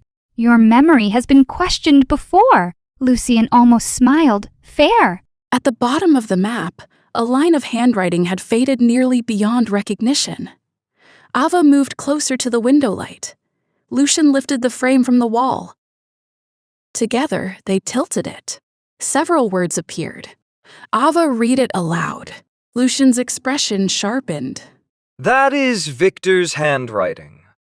Ava looked toward the telescope. Follow the light, the stars, possibly the skylight in the glass room. Lucien looked toward her. Neither answered. The message did not feel like a new mystery. It felt like an instruction they would soon understand. Ava examined the back of the map. Nothing. No hidden paper. No secret compartment. Only old nails and dark wood. She looked toward Lucien. How long has this been hanging here? As long as I remember. And you never noticed the writing? I noticed it. Ava waited. Lucien continued. I believed it was part of the mapmaker's notes. You didn't recognize Victor's handwriting? I did. His jaw tightened slightly. But by then, he looked away. I had already been told my memories were false. The answer hurt more than Ava expected. Not because Lucien sounded angry. Because he did not. He had carried the doubt so long that it had become ordinary. Ava rested one hand against the edge of the frame. They made you stop trusting yourself. Lucien looked toward her, she continued. That's worse than hiding a photograph. His expression became unreadable. Why? Because once you stop trusting your own memory, other people can tell you who you were. Silence. Ava thought of Emily's disappearance. Years of adults telling her to move on. Telling her memories changed with time. Telling her not to build a life around questions. Maybe they had meant well, but the result was the same. She had learned to doubt the moments she remembered most clearly. Her mother's voice, her perfume, the last evening at home. Lucien seemed to understand without asking. You know what that feels like? Ava nodded. Yes, he placed the map carefully on the desk. Then sat on the edge of the windowsill. For once, he did not stand perfectly straight. He looked tired, not physically. Tired in a way sleep could not fix. Ava sat in the chair across from him. They were no longer investigating. Not exactly. They were simply talking. Perhaps that was more difficult. What do you remember about the last day you saw her? Ava's breath caught. No one asked that question. People asked what happened. Where Emily went, whether Ava had noticed anything unusual. No one asked what she remembered. It wasn't dramatic? Lucien waited. Ava looked down at her hands. She made pancakes. She burned the first one. She always burned the first one. A small smile appeared. She said it was a sacrifice to the kitchen. Lucien smiled faintly. Ava continued. She wore a yellow sweater. It was too warm for it. Dad told her that. She said the house was cold. Ava's smile faded. Then she took me to school. What did she say? Nothing important. Lucien's voice remained gentle. Important is not always memorable. Ava thought back. The car, the morning light, Emily's hand on the steering wheel, the radio playing softly. She told me not to forget my library book. Lucien waited. Ava swallowed. And she said, her voice weakened, she would see me after school. The room became still. Ava looked toward the window. She didn't. Lucien did not offer comfort too quickly. He did not tell her Emily loved her, or that none of it was Ava's fault. He simply allowed the sentence to exist. That made it easier to continue. For years I kept thinking I remembered it wrong. Maybe she said goodbye differently. Maybe she looked frightened. Maybe there was some clue, but there wasn't. It was normal. Lucien's voice was quiet. That may be why you remember it. Ava looked at him, because it was the last normal moment. She nodded. Lucien understood. Not because he had experienced the same loss, because he knew what it meant to search ordinary memories for hidden meaning. Ava leaned back. What is your first memory of Victor? Lucien looked surprised. He considered for a long moment, then, Snow. Ava waited. I was standing outside, near the north garden. I had left the house without a coat. Victor found me. Was he angry? Number, he gave me his. Lucien's gaze became distant. It was too large. The sleeves covered my hands. He told me. Lucien paused.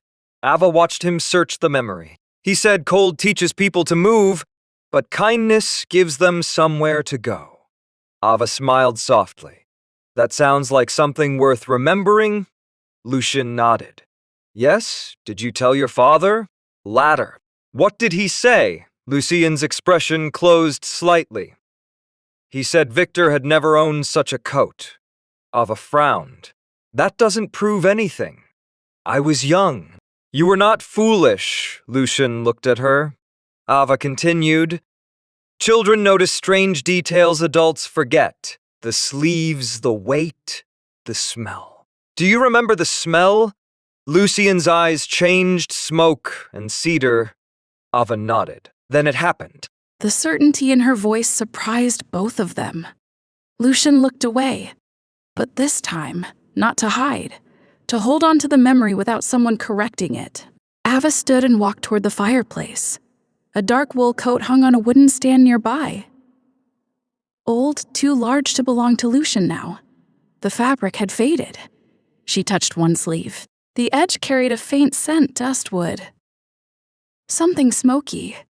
Ava looked toward Lucien. He had gone completely still. Is this it? Lucien did not answer at first. He crossed the room slowly. His hand touched the coat, not the sleeve. The collar, his fingers closed around the fabric. I thought Margaret placed it here. Ava looked at him. How long has it been in your room? Always. He lifted the coat slightly. Inside the collar, nearly hidden beneath the lining, were 2 embroidered letters. Victor Blackwood. Lucien stared. No dramatic reaction. No sudden movement. Only silence.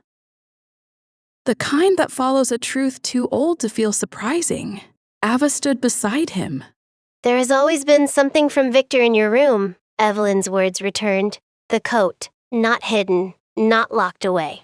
Visible every day, ignored because Lucien had been taught not to believe what it meant.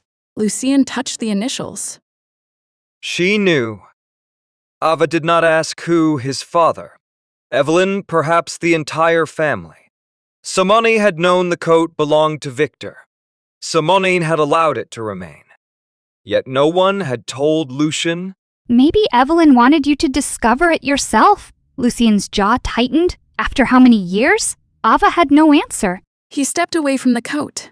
Anger entered his expression, not loud. Not uncontrolled, but real. It was the first time Ava had seen him angry about himself. Not about danger. Not about protecting her. About what had been taken from him. They let me believe I invented him. Ava said nothing. They watched me question every memory, every object, every word. His voice remained low. That made the anger sharper. They could have shown me this. Ava looked at the initials. They should have. Lucien turned toward her. No one had agreed with him that quickly. Ava did not soften the statement. She did not defend Evelyn or his father.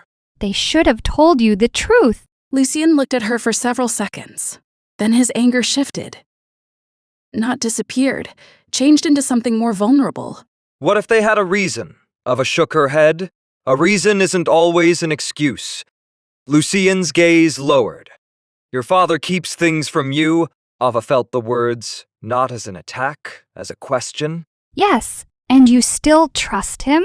I trust that he loves me. That isn't the same as trusting every choice he makes. Lucien looked up, Ava continued. I can love him and still be angry. I can understand why he was afraid and still say he was wrong. Lucien looked toward the coat. The possibility seemed unfamiliar, loving someone without accepting everything they had done. Perhaps Blackwood loyalty had never allowed that distinction. Ava moved closer. You don't have to decide today whether you forgive them. You don't even know everything yet. Lucien's eyes met hers, but you are allowed to be angry. A long pause, then... I am, Ava nodded. I know. The words released something. Not much, just enough. Lucien looked away. His shoulders lowered slightly. Ava reached for his hand. This time, she did not do it accidentally. Her fingers closed around his. Lucien looked down, then back at her. She expected him to step away. He did not. His hand remained cool, but not lifeless. A faint tension moved through his fingers before they slowly closed around hers. The gesture was careful, as though he feared holding too tightly, or perhaps feared how much the contact meant. Ava stood beside him beneath the old coat. Victor's initials hidden inside the collar, the map on the desk, the chessboard waiting, the telescope pointed toward daylight. Every object in the room carried a piece of Lucien's past. Yet the moment between them belonged only to the present. You make everything sound simple, Ava smiled faintly. It isn't simple. You speak as though it is. I speak before I have time to become afraid. Lucien looked at her. Are you afraid now? Ava's smile faded. She could have lied instead. A little, his hand loosened. She tightened her fingers before he could let go. Not of you. Lucien went still. Ava continued, of this. She looked between them. Whatever this is becoming. The words had been waiting longer than she realized. Unspoken, they changed the room. Lucien did not pretend not to understand. His voice lowered. I don't know what it is becoming, Ava nodded. Neither do I. Does that frighten you? Yes. Lucien looked toward their joined hands. It frightens me too. Ava had not expected honesty. Not so direct. Not from him. Her heart beat faster. The space between them narrowed. Not because either moved, because neither stepped back. I have lived a very long time, Ava waited. I know how to recognize danger. I know how to recognize obligation, loyalty, regret. He looked into her eyes, but this, his voice softened, is less familiar. Ava's breath caught. She tried to smile. That's not very reassuring. Lucien's expression became almost tender. I wasn't trying to reassure you. What were you trying to do? Tell you the truth. Ava looked at him. The truth. That was what had connected Emily and Victor, what had brought Ava into the manor, what Lucien had been denied, and now he offered it to her. Not perfectly, not comfortably, but willingly. Ava moved one step closer. Their hands remained joined. Lucien's gaze dropped briefly toward her lips, then returned to her eyes. The movement was small, but impossible to miss. Ava's heartbeat became loud enough that she wondered if he could hear it. Of course he could. He was a vampire. That thought should have made the moment awkward. Instead, it made hiding impossible. You can hear my heart. Lucien's eyes remained on hers. Yes, is that distracting? Very. Ava swallowed. Should I step back? Lucien answered quietly. Number. The room seemed to hold its breath. Ava remembered the Ferris wheel, the fireworks, the almost kiss interrupted by the mystery behind them. Now there was no crowd, no music, no Lily shouting from below. Only sunlight, old books, and Lucien standing close enough that Ava could see every change in his expression. He lifted his free hand slowly, giving her time to move. His fingertips brushed a loose strand of hair away from her face. The touch was barely there, yet Ava felt it everywhere. Lucien's hand paused near her cheek. He looked uncertain, not because he did not want to continue, because he was waiting for permission. Ava did not step away. The distance between them closed another inch. Then a quiet knock sounded at the door. Both froze. Lucien closed his eyes. Ava nearly laughed from nerves. Julian's voice came through the wood. I was told to inform you that Evelyn has opened the west corridor. Silence.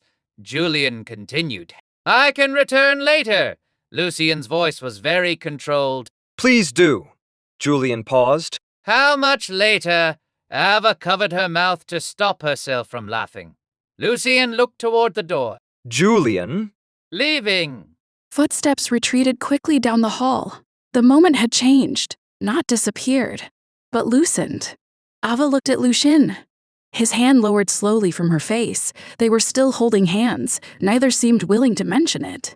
Finally, Ava smiled.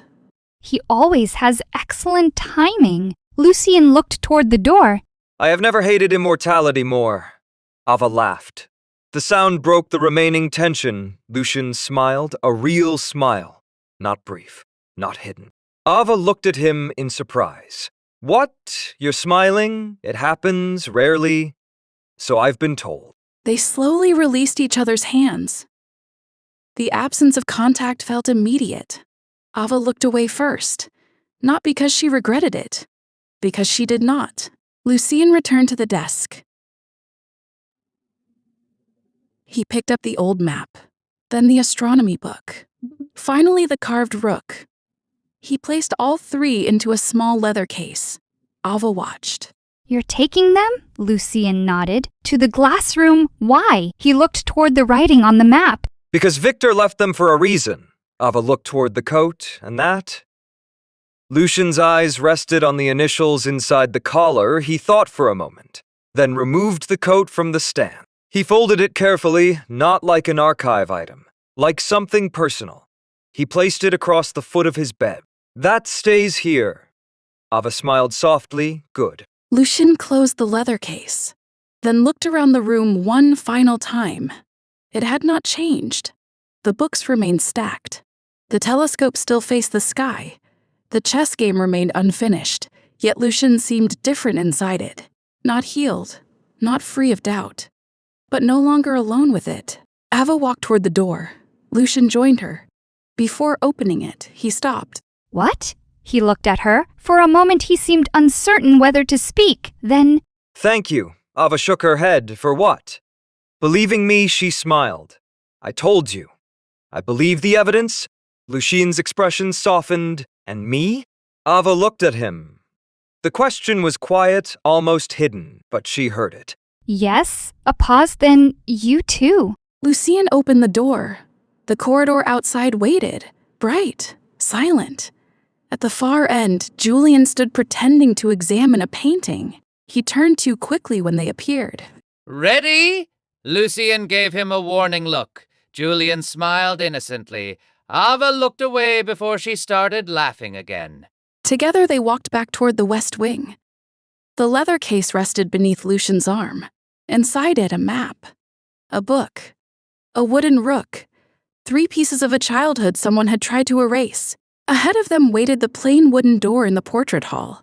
The room behind it had preserved Victor's photographs, but Lucien's room had preserved something just as important. Proof that memory had not betrayed him. Proof that Victor had known him. And proof that, for the first time in longer than Lucien could remember, he had allowed someone else to know him too. The plain wooden door waited exactly where Ava had first noticed it. Between 2 tall bookshelves at the far end of the portrait hall. No brass plaque, no family crest.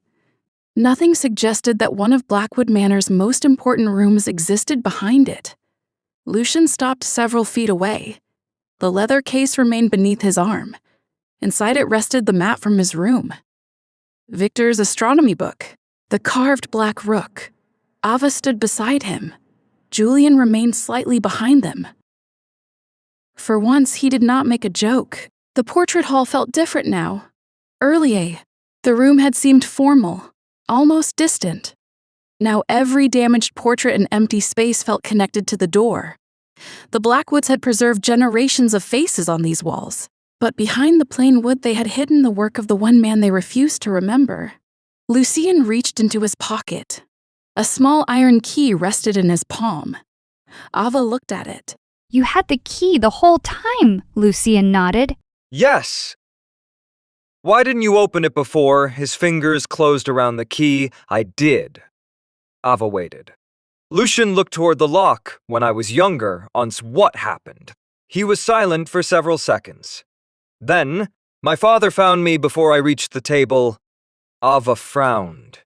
Did he punish you? Numberth? That would have been easier. Lucien inserted the key into the lock. It turned with a quiet metallic click, but he did not open the door. Julian folded his arms. You can still change your mind. Lucien glanced toward him. So can you? Julian looked at the door. I already did. Lucien raised an eyebrow. Julian stepped back. I'll wait outside. Ava looked surprised. You're not coming. Julian shook his head.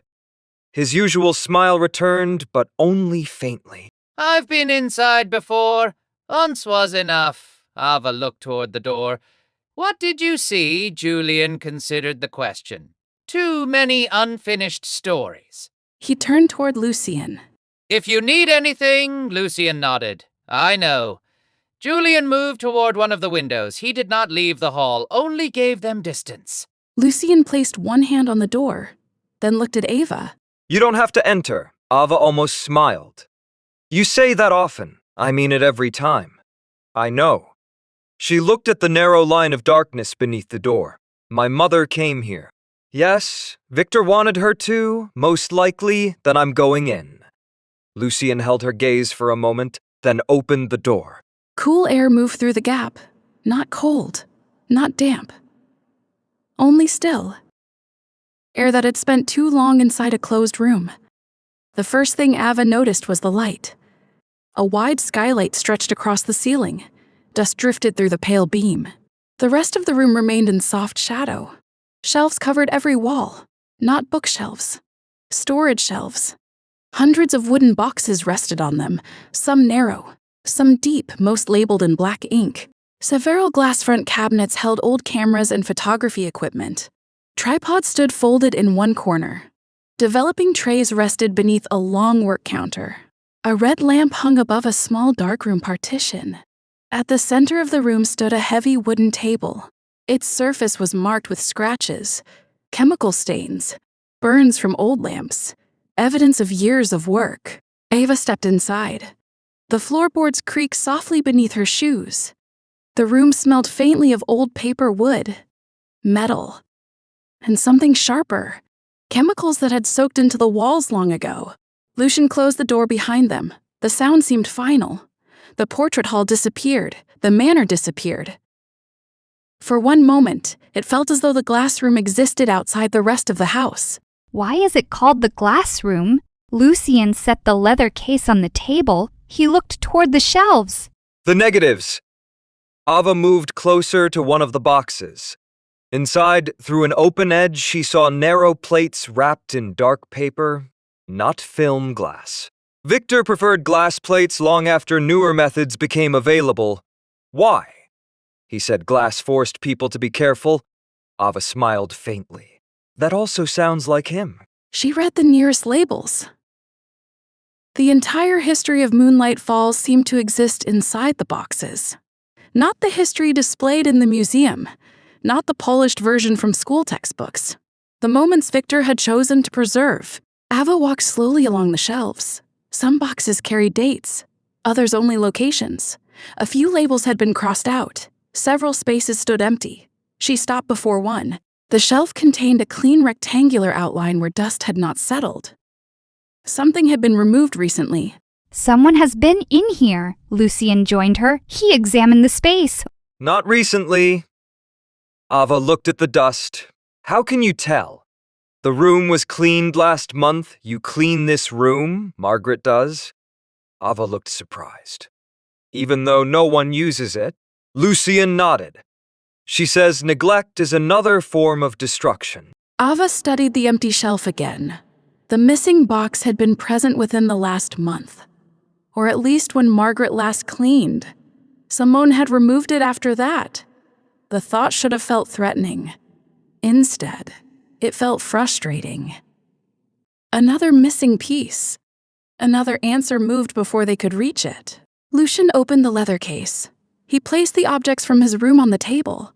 The red astronomy book, the carved rook, the old map.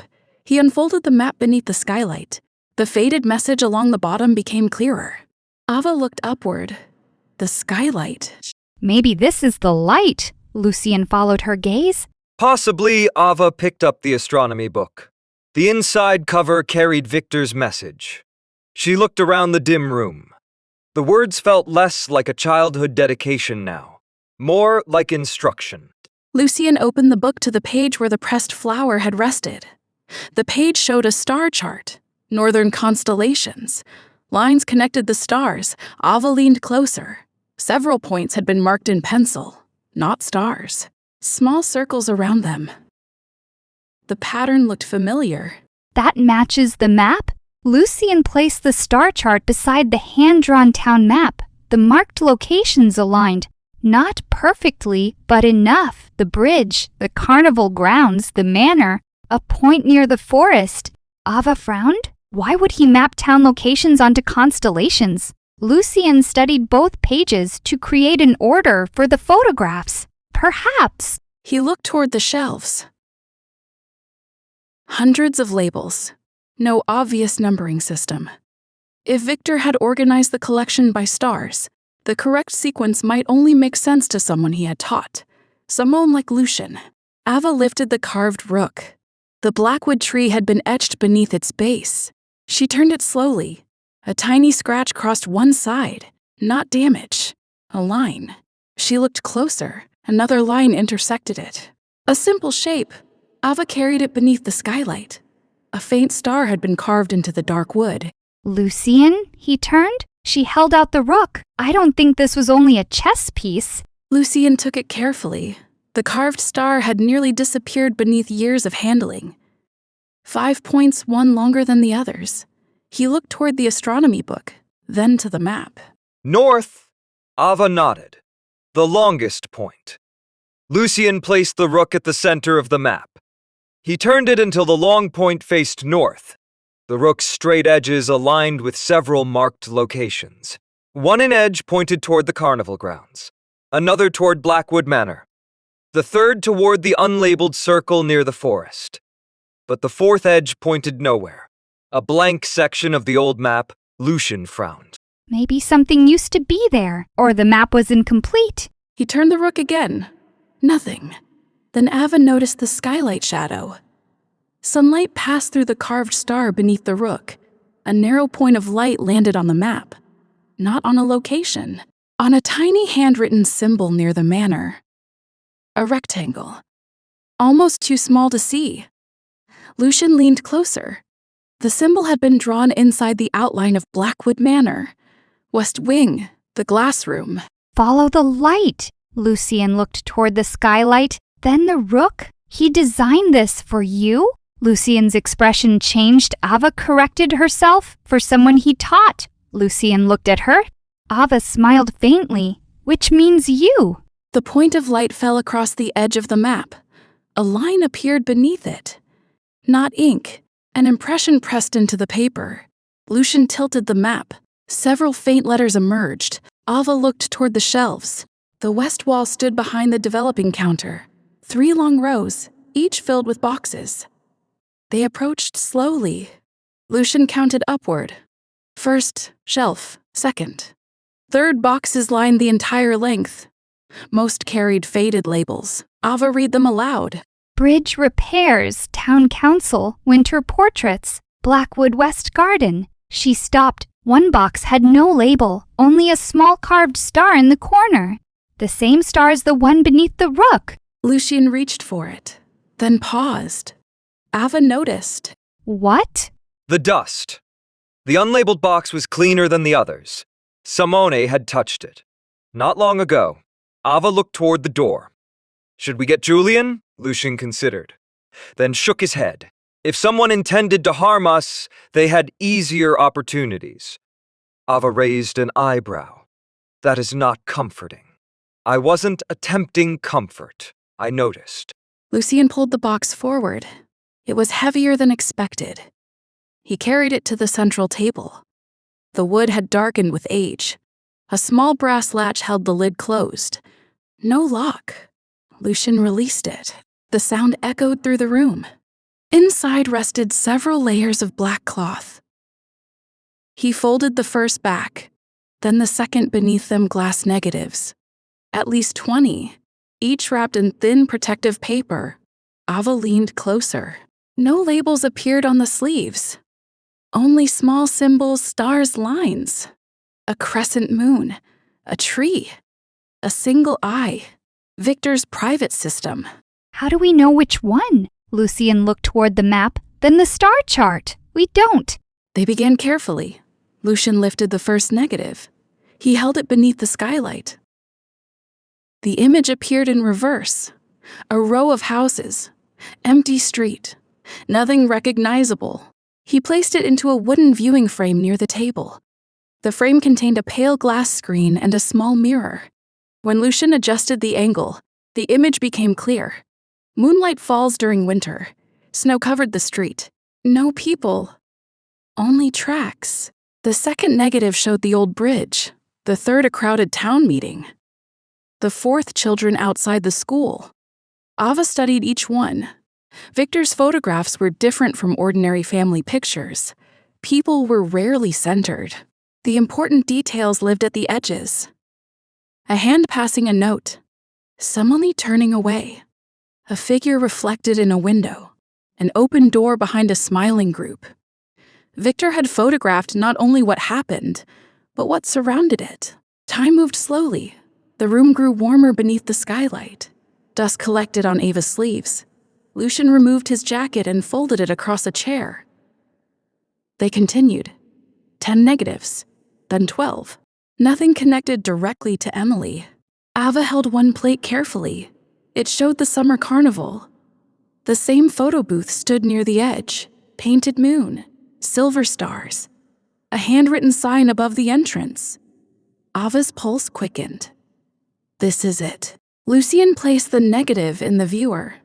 The image sharpened. Children waited beside the booth. A worker adjusted a glass panel inside. Several photographic overlays leaned against the wall.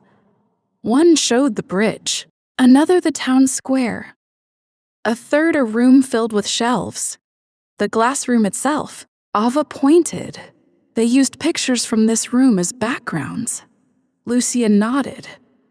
And one of the plates must have contained Victor. Ava looked at the worker. His face remained turned away. Can you recognize him? Lucien studied the shape number. At the far edge of the carnival photograph stood a woman in a yellow sweater. Ava froze. The image was small, partially hidden behind a food stall. But she knew the posture, the hair, the sweater. Mom? Lucien adjusted the viewing mirror. Emily became clearer. She stood near the booth, not smiling, watching the worker install one of Victor's glass plates. A notebook rested in her hand. Ava leaned closer. The page of the notebook faced the camera. Only a few marks were visible. A rough sketch, a rectangle. 3 letters VB. She was already investigating him. Lucien nodded slowly. This was before the photograph of them together. How do you know? The booth sign. He pointed to the painted lettering. In your mother's photograph, the word collection had been repainted. This is earlier. Ava stared at Emily. Her mother had not wandered into Victor's story. She had followed him, observed the booth recorded details, then eventually stood beside him in the photograph they had carried into the archives. The relationship between them had begun as an investigation, but it had become something else. Trust, perhaps friendship. They continued through the negatives. Another carnival image. Then another. Emily appeared in the background more than once.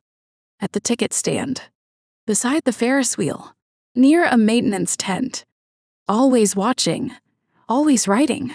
Victor did not appear. Not yet. Ava smiled faintly.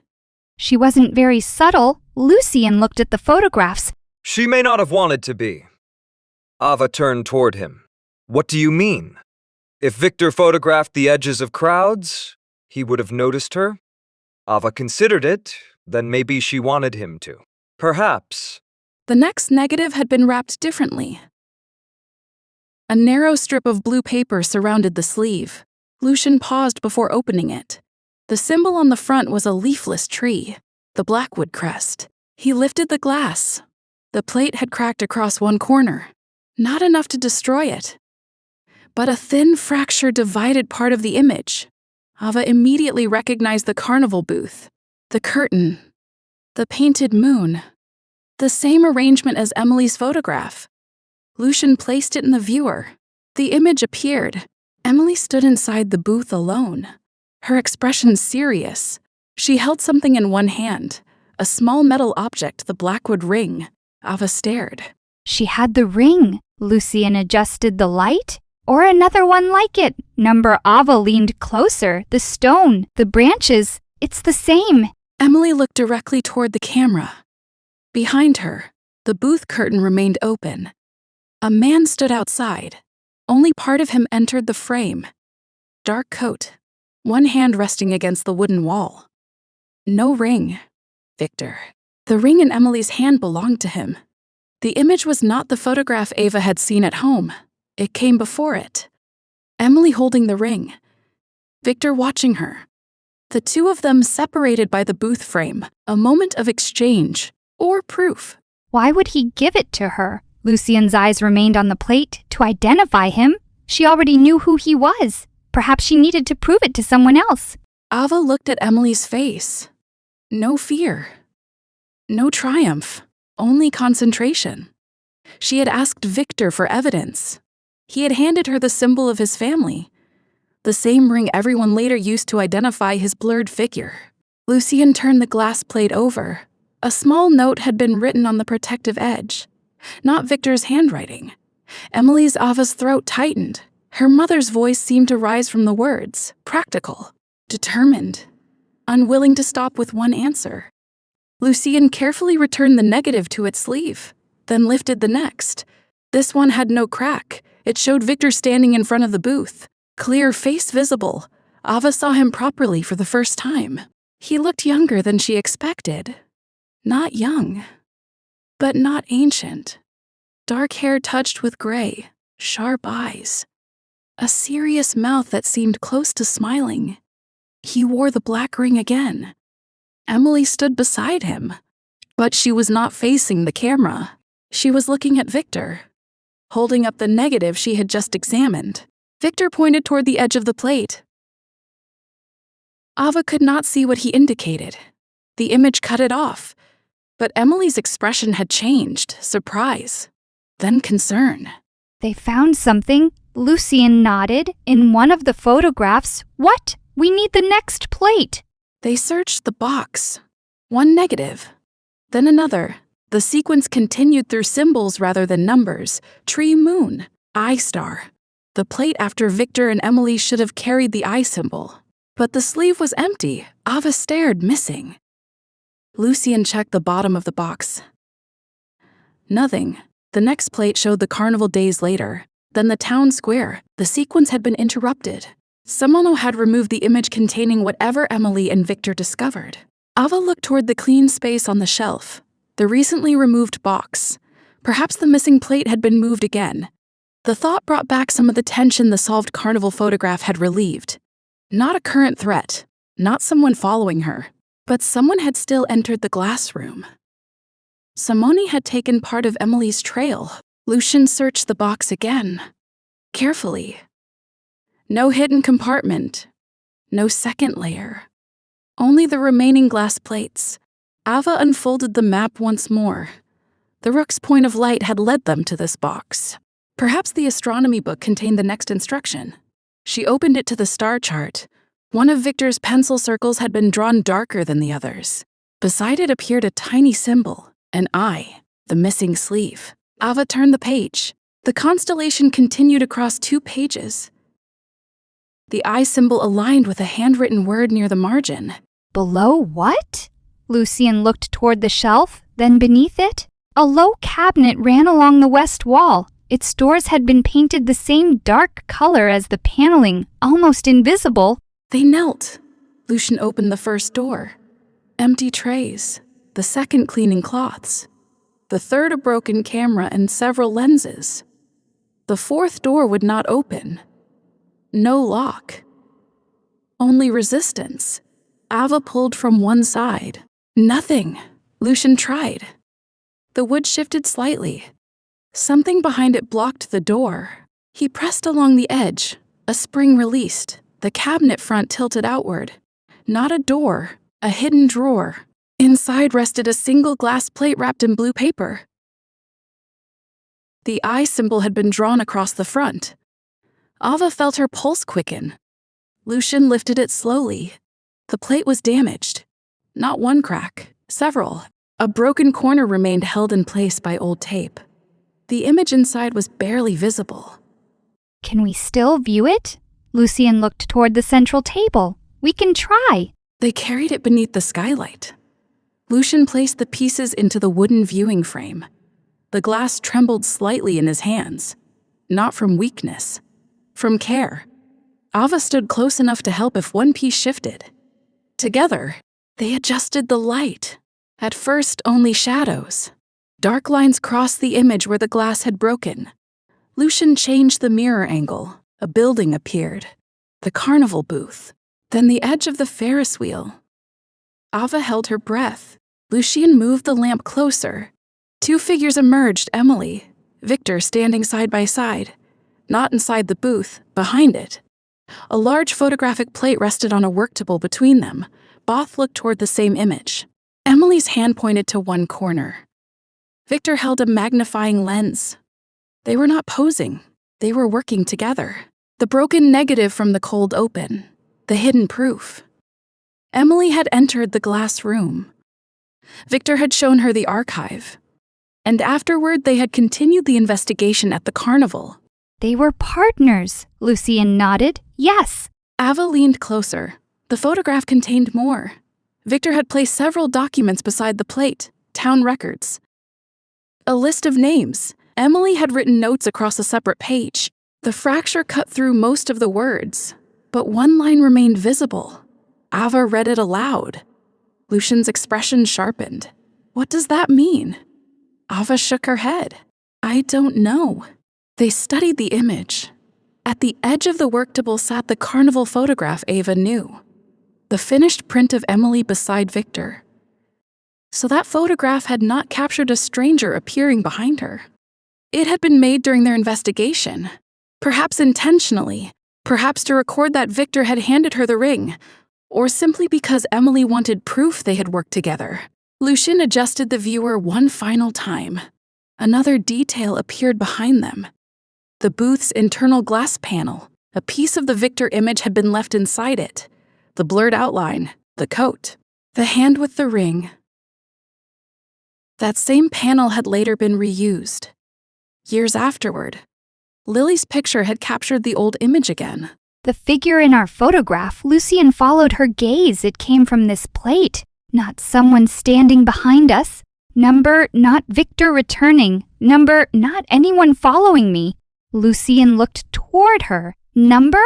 The answer settled fully this time. The carnival photograph was not a present danger. It was an old accident. A photographic echo from Emily's investigation. Ava felt the tension leave her shoulders. She had spent the night imagining someone standing just beyond the frame. But the truth was simpler. Victor had never been behind them. Only his image had. Ava looked again at the broken negative. Emily and Victor stood close over the table, focused. Equal, there was no suggestion that he controlled her. No sign that she feared him. They had shared information, compared evidence, worked toward the same answer. Mom trusted him? Lucien's voice was quiet. Yes, do you? The question surprised him. Lucien looked at Victor's face inside the damaged glass. Then toward the book and rook on the table, the map, the coat waiting upstairs. His childhood memories. I think I did, Ava waited, he continued, and I think someone taught me not to. Ava moved closer. Their shoulders almost touched. The broken plate remained between them. Ava understood what the room had given Lucien. Not only proof that Victor existed, proof that Lucien's affection for him had once been justified. Victor had helped Emily. He had preserved evidence. He had trusted Ava's mother enough to work beside her. Then maybe you can trust yourself again. Lucien looked at her. The words felt larger than the room, larger than Victor. Ava did not look away. Lucien reached for her hand. This time he moved first. His fingers closed gently around hers. No hesitation, no accidental touch. A choice. Ava's heart responded immediately. Lucien glanced down. A faint smile appeared. Don't say anything about my heartbeat. I wasn't going to. You were thinking it. I think many things. That sounds dangerous. It often is. Ava smiled. The warmth from Lucien's room returned, but different now, steadier. They stood inside the place where Emily and Victor had once built trust through evidence. Ava wondered if history repeated itself in exact ways, or if people simply found the same truths under different names. Lucien looked toward the door. We should show Evelyn, Ava nodded, and Julian. Lucien did not release her hand. Neither mentioned it. They remained that way for another moment, the broken negative beneath the skylight. Emily and Victor frozen inside it. Not enemies, not strangers, partners. Then a quiet sound came from the darkroom partition. A soft scrape. Both turned. Lucien immediately stepped in front of Ava. His hand released hers only to reach toward the old metal stand beside the table. The room became silent. Another scrape. Then, a narrow paper sleeve slid from beneath the darkroom door. No person appeared. No shadow moved. The sleeve had likely shifted from an old shelf, or been disturbed when they opened the hidden drawer. Lucien waited. Nothing else happened. Ava moved beside him. That was dramatic. Lucien did not relax yet. I am learning from you. She looked toward the paper sleeve. A single word had been written across it in Emily's handwriting. Lucien picked it up carefully. Inside rested no glass plate, only a paper photograph, a duplicate print. The same image as the broken negative. Emily and Victor working behind the carnival booth, but this version was clear, undamaged. The list of names remained too small to read. The document still lacked detail. Yet the people were unmistakable. At the bottom, Emily had written, beneath it. Ava read the words twice. The explanation was complete. Emily had created the photograph deliberately. She wanted it preserved, not to warn Ava about Victor, not to identify a threat, to record that they had worked together, that he had helped her, that the history later told about him was incomplete. Lucien looked at the handwriting. His expression softened. She knew someone might misunderstand, Ava nodded. So she labeled it, not a warning, a record. The blurred man in Lily's carnival photograph no longer felt mysterious. It felt almost sad. A record trapped inside old glass, repeated years later because the equipment had never fully forgotten the image. Victor had not returned, but the evidence of him had. Ava carefully placed the paper print beside the broken negative. For the first time since the carnival, the mystery felt smaller, solved contained. There were still questions. What had Emily and Victor discovered? Who were the same people appearing across different years? Who had removed the missing archive files? But those questions belonged to Emily's investigation, not to a new threat following Ava. Lucien gathered the paper print and broken negative into protective sleeves. His movements remained careful, but no longer uncertain. He looked toward the objects from his room. The astronomy book, the rook, the map. Victor had built a path, and Lucien had followed it. He knew you would understand. Lucien looked at her. Eventually, Ava smiled. Some people take longer. 17 years is a considerable delay. You had help? Lucien's eyes softened. Yes, I did. Ava's heartbeat changed again. Lucien heard it. This time he said nothing. He simply held her gaze. Then they turned toward the door. Behind them, sunlight crossed the empty viewing frame. Dust drifted through the beam. The glass room remained filled with unfinished stories, but one of them had finally become clear. Emily Parker had not entered Blackwood Manor because Victor threatened her. She had come because he trusted evidence as much as she did. Together, they had uncovered something hidden in Moonlight Falls, and when they realized the truth might be erased, they made sure at least one photograph survived. The plain wooden door opened without ceremony. No hidden mechanism moved behind the walls. No old gears turned beneath the floor. The lock released with a simple metallic click, and Lucien pushed the door inward. Warm afternoon light entered first. It crossed the threshold in a narrow golden line and reached across the floorboards beyond.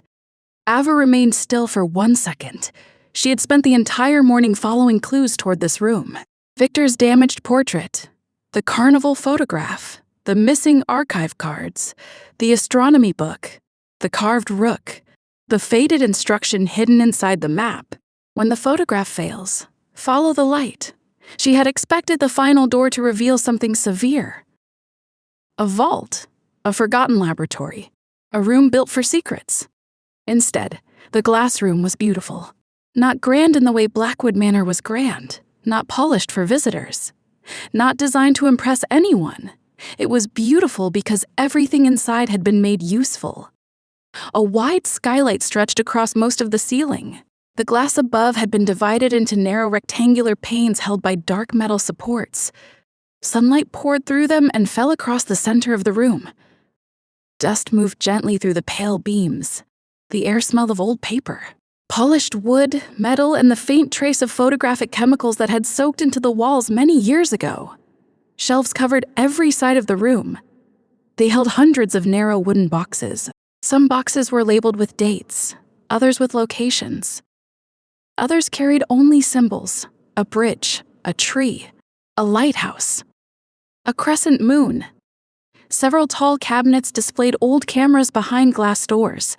Large wooden cameras with black folding bellows, small silver cameras with worn leather straps, box cameras, tripods, lenses arranged in velvet-lined drawers. A long work counter ran beneath the western wall.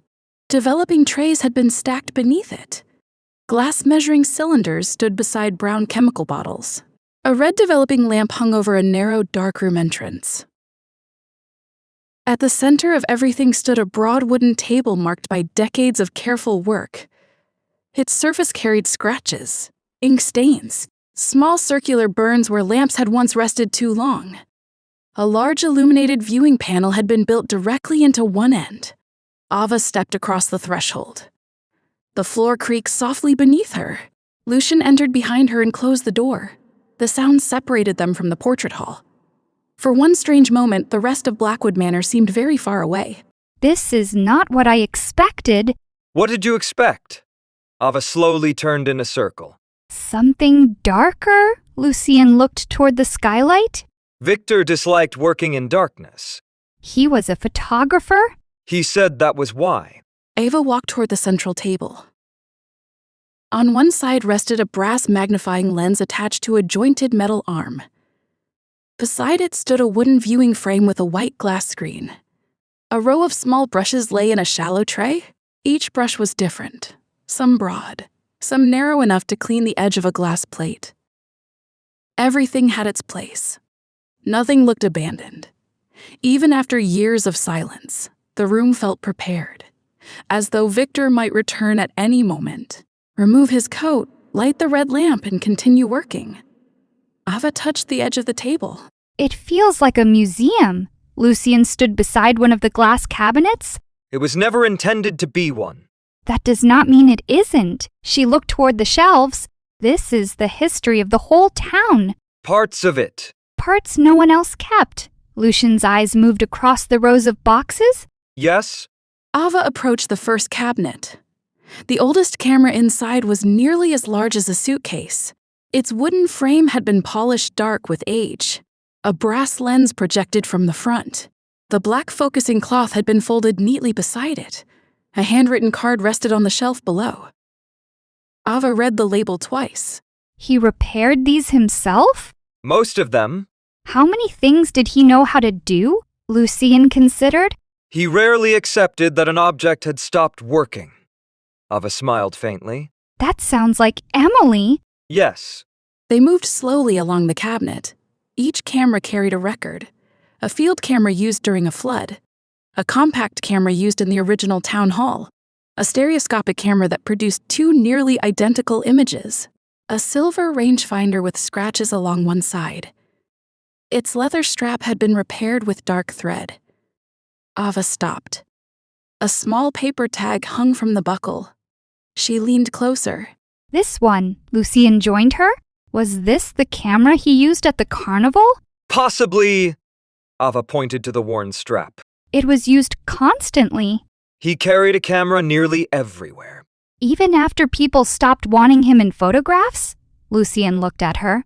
Ava immediately understood the answer. Victor had continued documenting Moonlight Falls even after Moonlight Falls had decided to erase him. She looked back at the camera. He kept recording them. Yes. Even when they stopped recording him? Yes. There was no anger in Lucien's voice. That made the statement feel heavier. Ava moved to the next cabinet. Inside stood several wooden plate holders. Each one had been numbered by hand. A narrow drawer held old rolls of film in metal canisters. Another contained contact sheets. Dozens of tiny photographs printed in rows across larger pages. Ava carefully lifted one sheet by the edges. The images showed the town square over many years. Different cars, different clothing, different signs above the shops. Yet the buildings remained recognizable. Ava followed one row with her eyes. In the earliest pictures, the square contained only a few stone buildings and a dirt road. In later images, electric lights appeared, then paved streets, then modern storefronts. She lowered the sheet. He watched the town grow? And repeat itself. Ava glanced toward him. He said people believed every generation invented its mistakes. Ava smiled. That definitely sounds like him. She continued searching. The glass room was not arranged like a family collection. There were few formal portraits. Most images captured movement, workers carrying timber after a storm, children running through summer rain, a woman standing alone outside a closed factory, 3 men arguing beside a damaged bridge. A crowd gathered around a courthouse window. Ava found herself studying the edges, just as Evelyn had described. Victor rarely placed the most important detail in the center. In one photograph, the official subject was a town celebration. At the far left, 2 men exchanged an envelope. In another, a school group posed beneath a banner. Behind them, someone watched from a second-floor window. The glass room preserved the parts of history people did not realize they had revealed. Ava's excitement grew with every drawer. She forgot the dust on her sleeves, forgot how long they had been searching, forgot that Lucien had spent the entire night awake. She moved from shelf to shelf, reading labels aloud. Old Academy, River Flood, Founder's Dinner, Church Restoration. She reached for another box. Carnival Equipment. Lucien lifted it down for her. The box was heavier than expected. They carried it to the central table. Inside rested several metal pieces wrapped in cloth, a photo booth lens, a timing switch, a rectangular glass background frame, bundles of narrow test strips. Ava lifted one strip. It showed 4 nearly identical images of the same empty booth. In the first, the background was clear. In the second, a historic bridge appeared behind the bench. In the third, the bridge became darker. In the fourth, the exposure overlapped the booth wall. Ava frowned. These were tests. Lucien examined the strip. For the overlay system. So people could take photographs in front of historic places. Yes. Ava turned the strip over. Emily's handwriting appeared across the back. Ava went completely still. Lucien saw the writing, his expression sharpened. She tested it? Yes. Ava looked around the room again. The excitement inside her became certainty. Emily had stood here, not only once, not as a visitor being shown an unusual collection. She had worked here. She had handled the equipment. She had written technical notes. She had learned how Victor's photographic system functioned. Ava touched the words with one fingertip. She understood the booth? Enough to repair it. Or use it? They began examining the carnival equipment box more carefully. Beneath the timing switch rested a narrow notebook. Its black cover had cracked at the corners. The first pages contained Victor's handwriting, exposure times, lens measurements, chemical ratios. Later pages changed. Emily's handwriting appeared beside his. Her notes were faster, Less formal, questions filled the margins. Ava smiled despite the seriousness of the questions.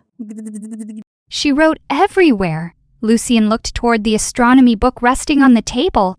She and Victor shared that habit. Ava turned another page.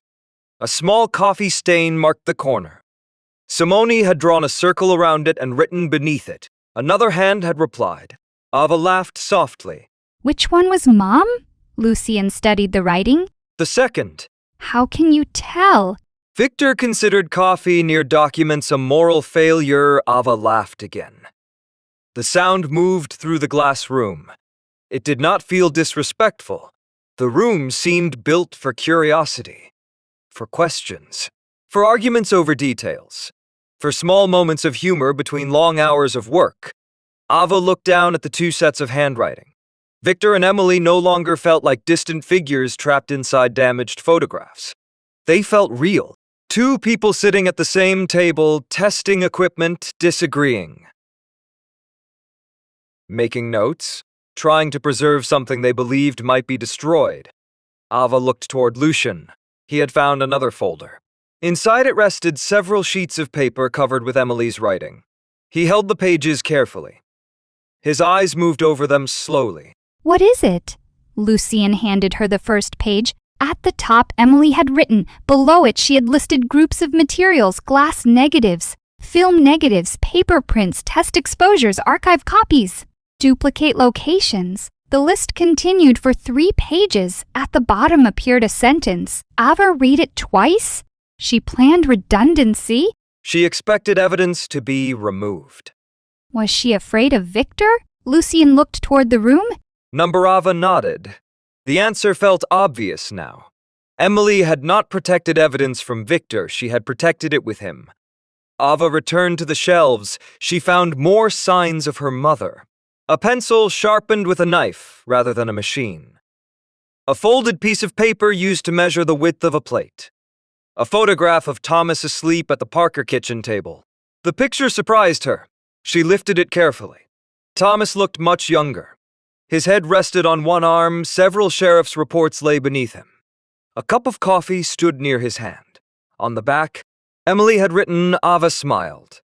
Then her throat tightened. Lucien stood beside her. He did not ask whether she was all right. He simply looked at the photograph with her. She brought pieces of home here. Yes? Dad probably never knew this picture existed. Probably not. Ava placed it carefully beside the carnival notebook. I want to show him, Lucien nodded. You should. They continued. The sunlight slowly shifted across the skylight. A bright rectangle moved from the center of the table toward the western wall. As it crossed the shelves, several glass negatives caught the light. They flashed briefly, silver blue and black. Ava stopped. One entire row had been wrapped in translucent paper. The labels were not locations. They were names, some familiar, some unknown. Parker, Blackwood, Hale, Alvarez, Callahan. Ava reached toward the Parker box. Lucien gently caught her wrist before she touched it, not to stop her, to make her pause. The paper is brittle. Ava nodded. He released her. Together they lifted the box down. The cardboard had softened with age. Inside were dozens of protective sleeves. Some carried Emily's initials. Others carried dates. The earliest had been created years before Ava was born. The final sleeve had no date, only a small lighthouse symbol. Ava noticed it immediately. Her hand moved toward it, then stopped. Emily's instruction returned. Let this part end. One mystery at a time, the carnival photograph first. The lighthouse later. Ava looked toward Lucien. He had seen the symbol too. Neither reached for the sleeve. Lucien closed the box gently. Not today. Ava felt both relief and frustration. Not today. It was not avoidance. It was a choice. The carnival mystery already had enough pieces scattered through the room. They did not need to turn every hidden image into another path before understanding the one in front of them. Lucien returned the Parker box to the shelf. Ava watched him. The quiet between them felt comfortable now, not empty. She remembered what Victor had written inside the astronomy book. So you never mistake darkness for emptiness. The glass room contained shadows, but no emptiness.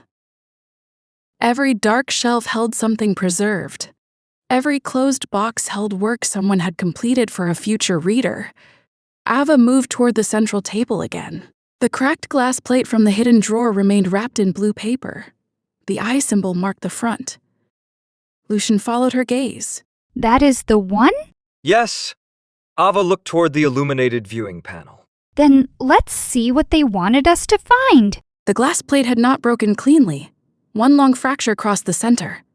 3 smaller cracks divided the lower corner into separate pieces. Old transparent tape held 2 fragments together, but the adhesive had yellowed. A narrow section along the edge was missing entirely. Lucien placed the wrapped plate on a clean section of the table. He pulled on a pair of white cotton gloves, then offered another pair to Ava. She put them on. The fabric made her fingers feel less certain. She flexed them once. How fragile is it? Very. That was not reassuring. It was accurate. He removed the first layer of blue paper, then the second. The broken plate appeared beneath them. In ordinary light, the image looked like a dark silver shadow trapped inside glass. Ava could barely distinguish shapes. A horizontal line, a pale section near one edge. 2 darker forms. Lucien lifted the largest fragment. He held it only by the edges. The skylight shone through it. A reversed image appeared. Ava saw part of a table, the lower half of a coat, a section of wooden wall. Lucien placed the piece onto the illuminated viewing panel. Soft white light glowed beneath it. The image sharpened slightly. Ava positioned the second fragment beside the first. The cracks did not align. She moved it a fraction of an inch, then another. The edge settled into place. A thin black line still divided the image, but the forms connected. Lucien added the third piece. The lower portion of the table appeared. Documents, a map, a hand. Ava leaned closer. That is Emily. Lucien adjusted the lamp above the viewing panel. Part of her. The hand held a pencil. A familiar silver bracelet circled the wrist. Ava recognized it from photographs at home. Emily had worn it constantly, Ava swallowed. The image was not fully visible yet. Lucien lifted the taped section. The old adhesive resisted. He did not force it. Instead, he placed the fragment exactly as it was and moved the remaining corner beside it. The final piece completed the right side of the image. The viewing table now held a nearly complete rectangle. Dark fracture lines crossed it in several directions. The picture remained blurred. Lucien lowered the brass magnifying lens. He adjusted the jointed arm until the glass hovered above the plate. Then he changed the angle of the overhead light. At first, the image grew darker. He rotated the mirror beneath the viewing panel. Light passed upward through the negative. Shapes slowly emerged.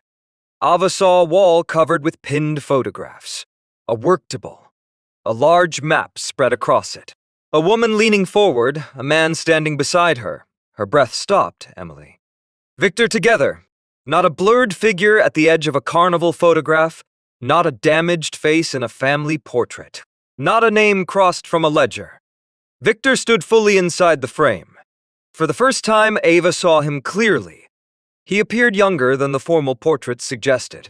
His hair was dark near the temples and silver above the ears. His face was narrow. His eyes were focused on the map. The famous black ring remained on one hand, but it did not dominate the image. It looked like what it had always been, an object. A symbol, not proof of guilt. Emily stood beside him wearing the yellow sweater Thomas had remembered. Her hair had been pinned loosely away from her face. A pencil rested between her fingers. Several photographs were spread before her. Victor held a magnifying lens over one of them. Emily pointed toward another. There was no argument between them. No fear, no confrontation. They worked with the comfortable concentration of people who had repeated the same process many times. Ava leaned so close that her breath fogged the magnifying glass. Lucien gently lifted it farther away. They knew exactly what they were doing. Yes. This was not their first time working together. Number. Ava studied every detail. Victor's coat had been folded over the back of a chair. Emily's camera rested on the table. 2 coffee cups stood near the map. 1 cup sat on a stack of papers despite Victor's apparent rules. A handwritten note had been placed beside it. The fracture cut through most of the words. Only the lower line remained clear. Ava read the sentence aloud. Lucien's expression changed. Where? Ava pointed. He adjusted the magnifying lens. More writing became visible. The upper portion remained divided by a crack, but several words could be reconstructed. Ava stared. The words opened a much larger question. They were comparing old photographs, Yes? looking for people who appeared more than once? Across different decades. Ava looked at him. Lucien's face had become carefully controlled. He understood the implication better than she did. Moonlight Falls contained vampires, werewolves, families that had protected supernatural identities for generations. Old photographs could expose what written records concealed, a face that did not age, a person appearing under different names, a family claiming someone had died when the same person appeared 20 years later. Ava returned to the image.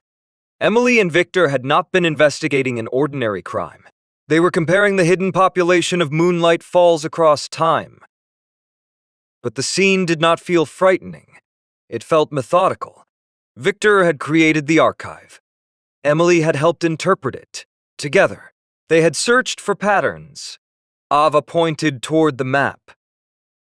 Several small circles marked locations: the carnival, the old bridge, the church, Blackwood Manor, the lighthouse. The same places from Lucien's map. Yes? What connects them? I don't know. Ava glanced at him. I mean that. I know? They examined the photographs on the table inside the negative. Most were too small to identify. One showed a crowd beside the old bridge. Another showed workers outside the lighthouse. A third appeared to show a school group. Emily had placed small pieces of paper beside several faces. Names, dates, possible matches. Victor's finger rested near one photograph taken during the carnival. Ava recognized the booth, the painted crescent moon, the striped curtain, the old internal glass panel standing open. Emily held another image from the same sequence. Ava followed the arrangement. The broken negative captured the moment when Emily and Victor compared the carnival pictures to other archive photographs. They had already been working together. The booth was part of their method, not simply a place where someone accidentally photographed Victor. Ava looked toward the lower edge. A small camera stood on a timer beside the wall. The photograph of Emily and Victor had likely been created automatically, perhaps as a test exposure, perhaps as a record, not as a warning. This picture was not meant to identify Victor as a threat. Lucien looked at her. It was taken while they were working. Yes? Maybe by the test camera. Lucien pointed toward the timer cable visible near the floor. It appears connected. Ava smiled faintly. Mom probably forgot it was running. Victor would not have. Then he allowed it? Yes? The implication settled between them. Victor, a man erased from his own family history, had knowingly allowed Emily to create proof that they worked together. He had not hidden from her camera. He had given her the ring, shown her the glass room, opened his archive. Whatever else Victor might have done, Emily had not treated him as an enemy. Ava looked at his face. For years, the idea of Victor had existed only through damage, a scratched portrait, a crossed-out name. A blurred figure, now his expression was clear, focused, tired, almost gentle. Ava thought of Lucien as a child wearing Victor's oversized coat, the sleeves covering his hands. Smoke and cedar in the fabric, a man teaching him chess, a man showing him constellations, a man telling him darkness was not emptiness. The Victor inside the broken negative looked like the same person. You remembered him correctly. Lucien did not respond. He continued looking at the image. Ava removed one glove and touched his wrist. The contact drew his attention away from the plate. You remembered him correctly? Lucien's eyes held hers. I remembered parts. The parts they told you were impossible. Yes? They were not impossible. Lucien looked back toward Victor. Number. The answer was barely audible. Ava understood that proof did not erase what had happened. The coat, the book, the rook, the photographs. They confirmed Lucien's memories, but they could not return the years he had spent doubting them. She left her hand against his wrist. Lucien slowly turned his palm upward. His fingers closed around hers. It was a small movement, deliberate. Ava felt her heartbeat change. Lucien glanced toward her. Do not say it? I said nothing. You heard it? Yes? Ava tried to focus on the negative. That is unfair. I cannot stop hearing. You could pretend? I have done enough pretending. The answer removed the humor from the moment, not painfully, honestly. Ava looked at him. The glass room held records of people pretending not to see one another, pretending someone had never existed, pretending photographs could be removed without changing history. Lucien had spent too long pretending his memories did not matter. He did not want to begin another relationship through silence. Ava tightened her fingers around his. Then do not pretend. Lucien's expression softened. I am trying not to. For several seconds, neither looked back at the plate. The distance between them had become very small. Not because either stepped closer, because the room had removed another barrier. Ava could see the faint shadow beneath Lucien's eyes from the sleepless night. A loose strand of dark hair had fallen across his forehead. He no longer looked perfectly composed. She liked him better this way. Real tired, uncertain, trying. Lucien's gaze lowered briefly toward her mouth. Ava noticed her heart betrayed her again. The corner of Lucien's mouth lifted. Do not smile? I am not. You are? Perhaps the light is misleading. The light is the entire reason we are here. Then it has become unreliable. Ava smiled. Before either moved, the viewing lamp flickered, the image darkened. Both turned immediately. Lucien reached for the switch. The lamp steadied. Ava released a breath. That was terrible timing. Lucien looked at her. Yes. Ava looked back at the negative. We should finish. Yes, neither released the other's hand immediately. Finally, Lucien did. The absence of the contact felt noticeable. They returned to the image. Ava found more details near Emily's notebook, a list of initials, several dates. The fracture made most of them unreadable. At the bottom, Emily had written a second note. Ava frowned. Confrontation with who? Lucien shook his head. The missing plate may have shown us. Ava remembered the empty sleeve, the clean space on the shelf. Some unknown had removed part of the sequence. The broken negative solved one mystery but preserved another. Yet this new question did not feel like someone watching them from the darkness. It belonged to Emily and Victor's investigation, a trail already in progress 17 years ago. Ava looked toward the crack dividing the picture. Why was this one hidden in the cabinet? To protect it. From the person who removed the other files? Possibly, Ava considered the star chart, the rook, the instruction hidden in the map. Victor had designed a path only Lucien might understand. Third shelf, west wall below. He had hidden the plate where a casual search would not find it. But he had also left enough clues for someone he trusted. He left this for you. Lucien's eyes remained on the image. Or for anyone who understood his system. You understand his system. Lucien looked toward her. He taught you. Lucien did not argue this time. He glanced toward the carved rook, then back toward Victor. Yes. The acceptance was quiet. But Ava recognized its importance. For the first time, Lucien did not qualify the memory. Did not say perhaps. Did not say he believed. He said yes. Victor had taught him. The truth no longer required permission from the family that had erased it. Ava noticed a narrow paper sleeve resting partly beneath the viewing frame. It had shifted when they moved the broken pieces. She pulled it free. One word had been written across the front.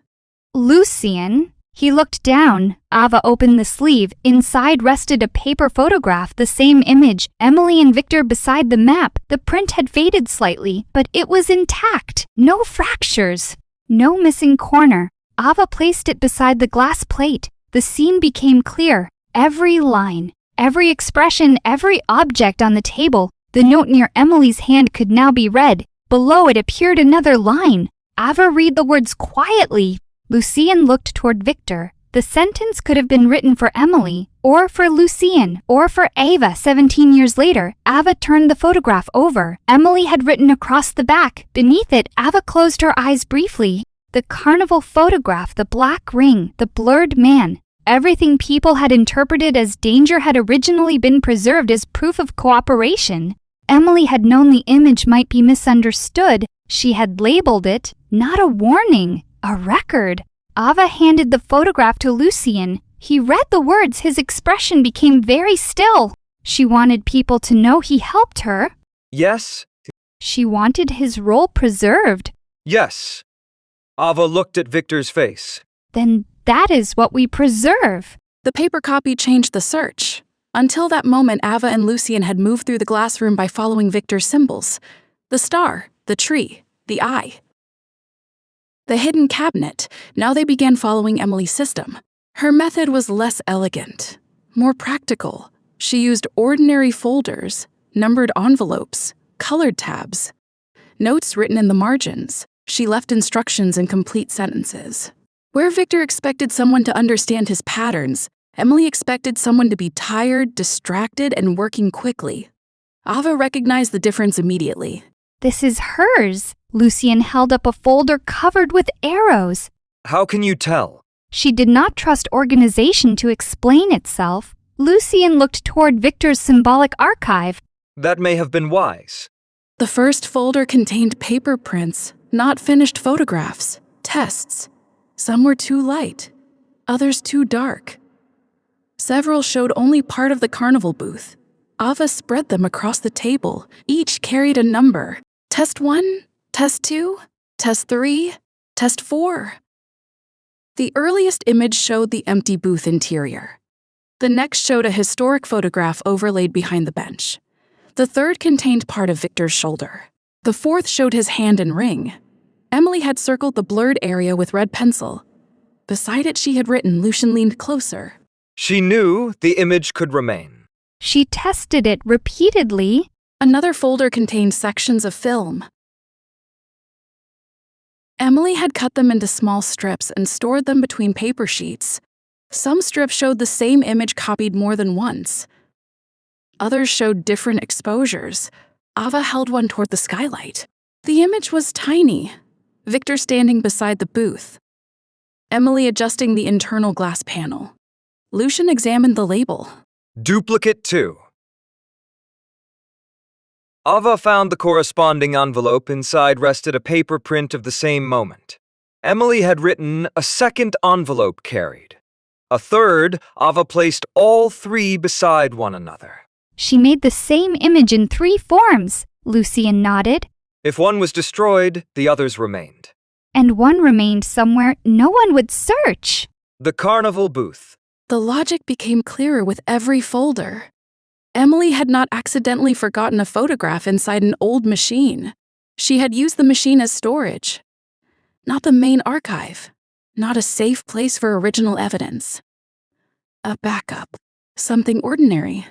Something people would move, repaint, and reuse without realizing what its internal glass contained.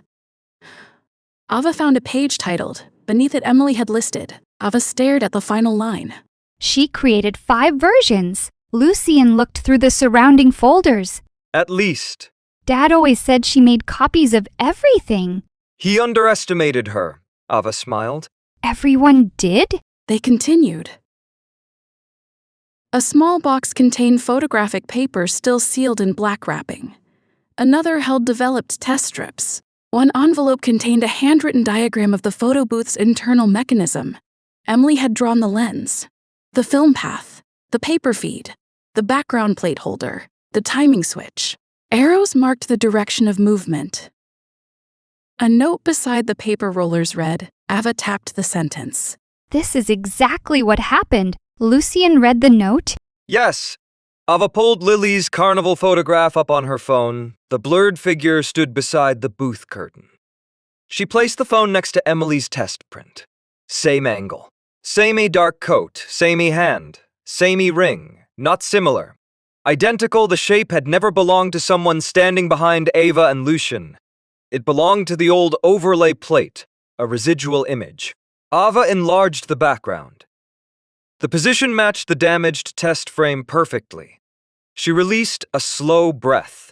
So the booth still had the plate, Lucien nodded. And when Lily took the photograph, the paper feed jammed. The machine printed part of the old exposure over the new image. That explains the black squares too. Lucien looked toward her. Ava pulled up the memory of the empty strip that had emerged after the carnival closed. The fresh strip with 4 black frames. Unexposed paper from the jam. The machine released the remaining section when the rollers moved again. Yes. No hidden person had activated the booth. No supernatural force had sent them a warning. The aging mechanism had simply completed a failed print cycle.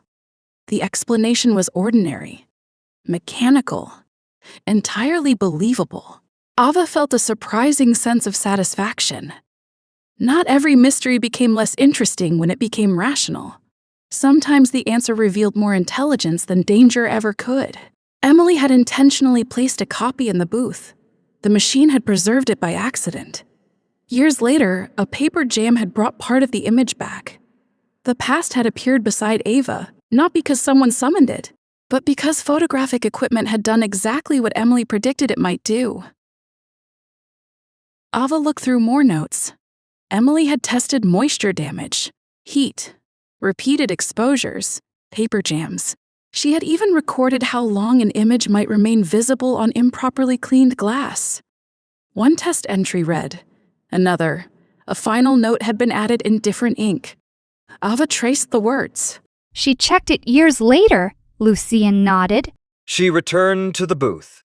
Probably every carnival? The old classroom photographs came back to Ava. Emily beside the booth. Emily watching the equipment. Emily standing near the maintenance tent. She had not merely attended the carnival. She had monitored her backup. Perhaps she replaced the plate. Perhaps she checked whether it remained. Perhaps the photograph that appeared now was not the first version she had stored there. Ava found an envelope labeled. The envelope was empty. That copy had been placed in the machine, and it had remained there. 17 years, Ava sat back. She never came back for it. Lucien's expression softened. Number. The sentence hurt. Emily had made a plan based on returning. She expected to continue the investigation, expected to retrieve or replace the booth copy when the archive became safe. She never had the chance. Ava looked at the empty envelope.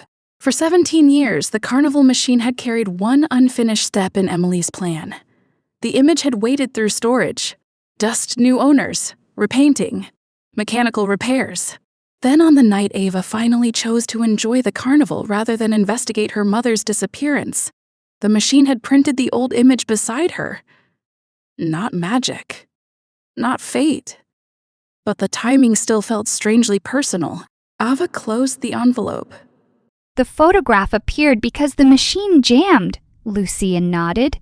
But it existed because she planned for someone to find it. Yes. Ava looked toward him. Both things can be true. Yes. The rational explanation did not remove Emily from the moment. It clarified her role. She had prepared for damage, for missing files, for people erasing records. She could not have predicted Ava would stand beside Lucien in that booth 17 years later. But she had predicted the evidence might survive long enough to reach someone. Ava gathered the test prints into chronological order. Lucien helped. They created a clear sequence across the central table. Victor's original carnival plate, Emily's first copy, the booth alignment test, the paper archive print, the film duplicate, the final overlay plate, the modern photograph, the black strip released after the paper jam. Every step connected. No unexplained gap remained. Ava took photographs of the sequence with her phone. Then she wrote the explanation in her notebook. She underlined the final sentence. Lucien watched her. You sound relieved. Ava looked up. I am. You believed someone was following you. You believed it too. Yes, Ava closed the notebook. You told me to lock my window and then ended the call. Lucien looked slightly uncomfortable. I heard something in the corridor. You could have explained that? I was occupied. You were standing in a portrait hall? An uncertain portrait hall. Ava stared at him. Lucien almost smiled. That is not a category. It was that night. Ava tried to remain annoyed. She failed. You terrified me. The humor disappeared from Lucien's expression. I know. Ava had not expected the direct answer. Lucien continued. I am sorry. You thought I was in danger? Yes. You were trying to protect me? Yes. Ava looked toward the shelves. Blackwood's confused protection with control. Lucien's expression tightened slightly. Ava turned back to him. But you called me. Yes? You did not hide what you found? Number. So you are learning? Lucien looked at her for a long moment. Slowly. Ava smiled. I noticed. They continued organizing Emily's materials. The final folder contained no photographs, only an inventory written shortly before her disappearance. Most items had check marks beside them. One line remained blank. Ava frowned. She made digital copies too? Lucien took the page. Apparently. Where are they? Lucien looked toward a cabinet near the darkroom. Unlike the older shelves, it contained more recent equipment, a flatbed film scanner, a computer tower from the early 2000s, stacks of writable disks, external drives. The equipment looked ancient by modern standards, but much newer than the rest of the room. Ava approached. A narrow label had been attached to the top drawer.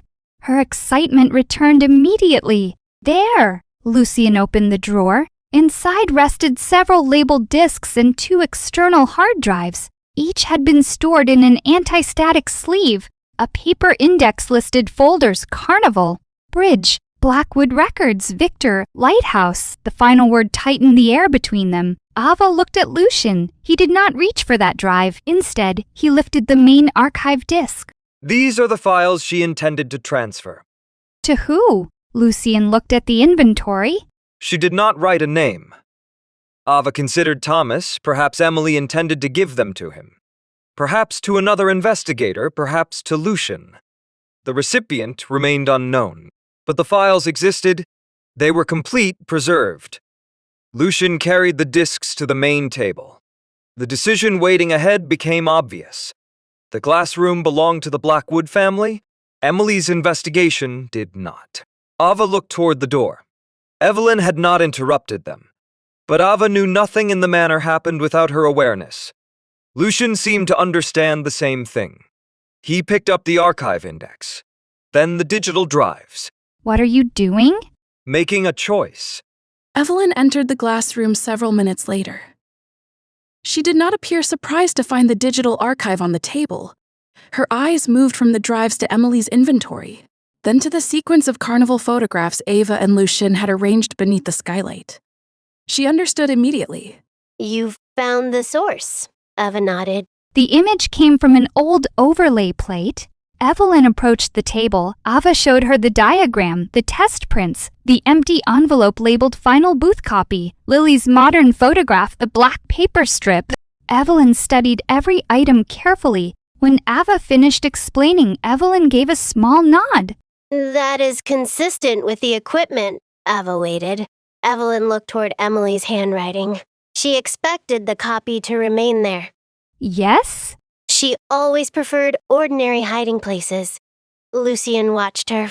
You knew about the duplicates. Evelyn did not deny it. I knew Emily created them. Did you know one remained in the carnival booth? Number Lucien held her gaze. Evelyn continued. Victor encouraged her to distribute evidence. He believed a centralized archive could be destroyed too easily. Was he expecting someone to destroy this room? Evelyn looked around. He expected someone to try. The answer introduced another question. Ava did not follow it. Not yet. The carnival event had been solved. Emily and Victor's partnership had been confirmed. The next mystery could wait until another day. Lucien placed his hand on the digital drives. I am giving these to Ava. Evelyn's face became still. The shift was slight, but the entire room seemed to notice it. Number Lucien did not move. They are Emily's files. They are part of the Glassroom collection, She created them. using Blackwood materials. She intended to transfer them. Evelyn looked toward the inventory. The transfer was never completed. Because she disappeared. The words were not spoken loudly. There was no anger in Lucien's voice, only certainty. Evelyn looked toward Ava, not accusingly, evaluating the consequences. These records include family information. Lucien nodded. Yes. Names? Yes. Images of people whose identities were protected? Yes. Locations that remain private? Yes. Evelyn's gaze returned to him. And you intend to release all of it? Lucien answered carefully. I intend to give Emily's scans to her daughter. Evelyn's voice remained controlled. You are making a distinction that may not exist. It exists to me. Ava watched Lucien. He stood between her and centuries of Blackwood tradition, not physically, by choice. For most of his life, he had accepted that the manor decided what could leave, what could be spoken, what could be remembered. Now he placed his hand over Emily's archive and refused to move it back. Evelyn looked at him for a long time. You understand what could happen if these files are copied again. Yes? I will not publish them? Evelyn's eyes moved toward her. Ava continued. I am not taking the entire glass room. I am not posting names. I am not exposing anyone. I want my mother's work. Evelyn studied her. And I want to understand what happened to her. Evelyn's expression softened almost invisibly. Emily said the same thing. Ava held her gaze. About someone else? Evelyn did not answer. The silence suggested yes. Lucien lifted the first drive. The scans leave with Ava. Evelyn looked toward him again. You have already decided. Yes. Evelyn's mouth tightened slightly, not anger, disappointment, perhaps fear. Your father would not have allowed it. Lucien went still. Ava saw the old response rise in him, the instinct to question himself, to wonder whether the family knew something he did not. Then it passed. Lucien looked toward Victor's coat of arms carved into the archive box. My father allowed me to believe Victor never knew me. Evelyn lowered her eyes. Lucien continued. He allowed Victor's name to be removed. He allowed Emily's files to remain hidden after she disappeared. His voice remained calm. That does not make his decisions correct. Evelyn looked at him. A reason is not always an excuse. Ava recognized her own words. Lucien did not look toward her. He did not need to. Evelyn understood where the sentence came from. Her eyes moved briefly between them. Then she looked back at the drives. And if the records place Ava in danger? Lucien answered immediately. Then I will help her understand them. Evelyn's expression sharpened. That was not my question. It is my answer. The room became completely quiet. Ava could hear the faint hum of the viewing panel. Wind moved across the skylight. Somewhere outside, a branch brushed the manor roof. Lucien stood without anger. He was not rebelling for the pleasure of opposing Evelyn. He had made a decision and accepted the responsibility attached to it. Ava realized this was not only about Emily's archive. It was the first time Lucien had openly chosen a future outside the rules of the manor. Evelyn saw it too. For one long moment, sadness crossed her face. Then it disappeared beneath control. She stepped toward the table. Ava expected her to take the drives. Instead, Evelyn picked up Emily's inventory. She read the final line. Her thumb rested near the words. She intended them to leave. Lucien said nothing. Evelyn closed the folder. I do not approve. I know. Evelyn placed the inventory beside the drives. But I will not stop you. Lucien's shoulders lowered slightly. Not relief exactly, Recognition. Evelyn had chosen not to repeat the family's old pattern. She would not erase the evidence, would not lock the room, would not decide Ava was safer without the truth. Ava looked toward her. Thank you. Evelyn's expression remained reserved. Do not thank me yet. Ava almost smiled. That sounds like Lucien. Evelyn glanced toward him. He learned caution somewhere. Lucien lifted the drives and placed them inside Ava's backpack.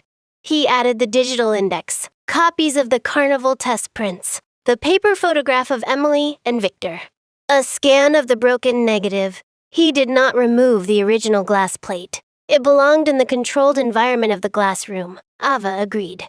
She photographed the notes attached to it. Then Lucien selected the picture of Thomas asleep at the kitchen table. He held it toward her. This should leave too. Ava took it carefully.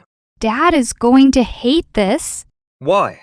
He will say he looks terrible. He appears tired. That is the polite version. Evelyn looked at the photograph. A faint smile appeared. Emily liked it. Ava glanced toward her. She said it proved he always waited for her. The words touched something tender inside Ava. She placed the photograph in a protective sleeve. He still does? They finished packing the files. The process took nearly an hour. Lucien checked every digital label. Ava recorded every item she received. Evelyn watched without interfering. When the backpack was finally closed, the glass room looked almost unchanged. The shelves remained full. The camera stayed behind glass. The broken negative rested safely in its archive box. Only the digital copies and a few paper duplicates had left their places. Yet the meaning of the room had changed. It was no longer a sealed Blackwood secret. A part of it now belonged to Ava. A part of Emily's voice would return to Parker House. They walked back into the portrait hall. Julian was no longer there. Late afternoon sunlight fell through the tall windows. Victor's damaged portrait remained near the far end. Ava stopped before it. The scratched face no longer controlled how she saw him. She had seen the clear photograph, Victor beside Emily, Victor examining a map, Victor preserving evidence. The damage remained, but it was no longer the only version. Ava touched the strap of her backpack. He looks different now. Lucien stood beside her. The portrait did not change. I did. Lucien looked toward Victor. So did I. Evelyn remained several steps behind them. She said nothing. Ava wondered what Victor had meant to her, what she remembered, what she had been ordered to forget. But today had already opened enough doors. Ava turned away from the portrait. They crossed the entrance hall. The manor had become warmer in the afternoon light. Colors from the stained glass windows covered the marble floor. Blue, gold, red. Margaret had placed fresh flowers near the staircase. Somewhere in the distance, a clock began chiming. The building was beautiful. It held art, history, rare books. Rooms filled with carefully preserved objects. But Ava no longer mistook preservation for life.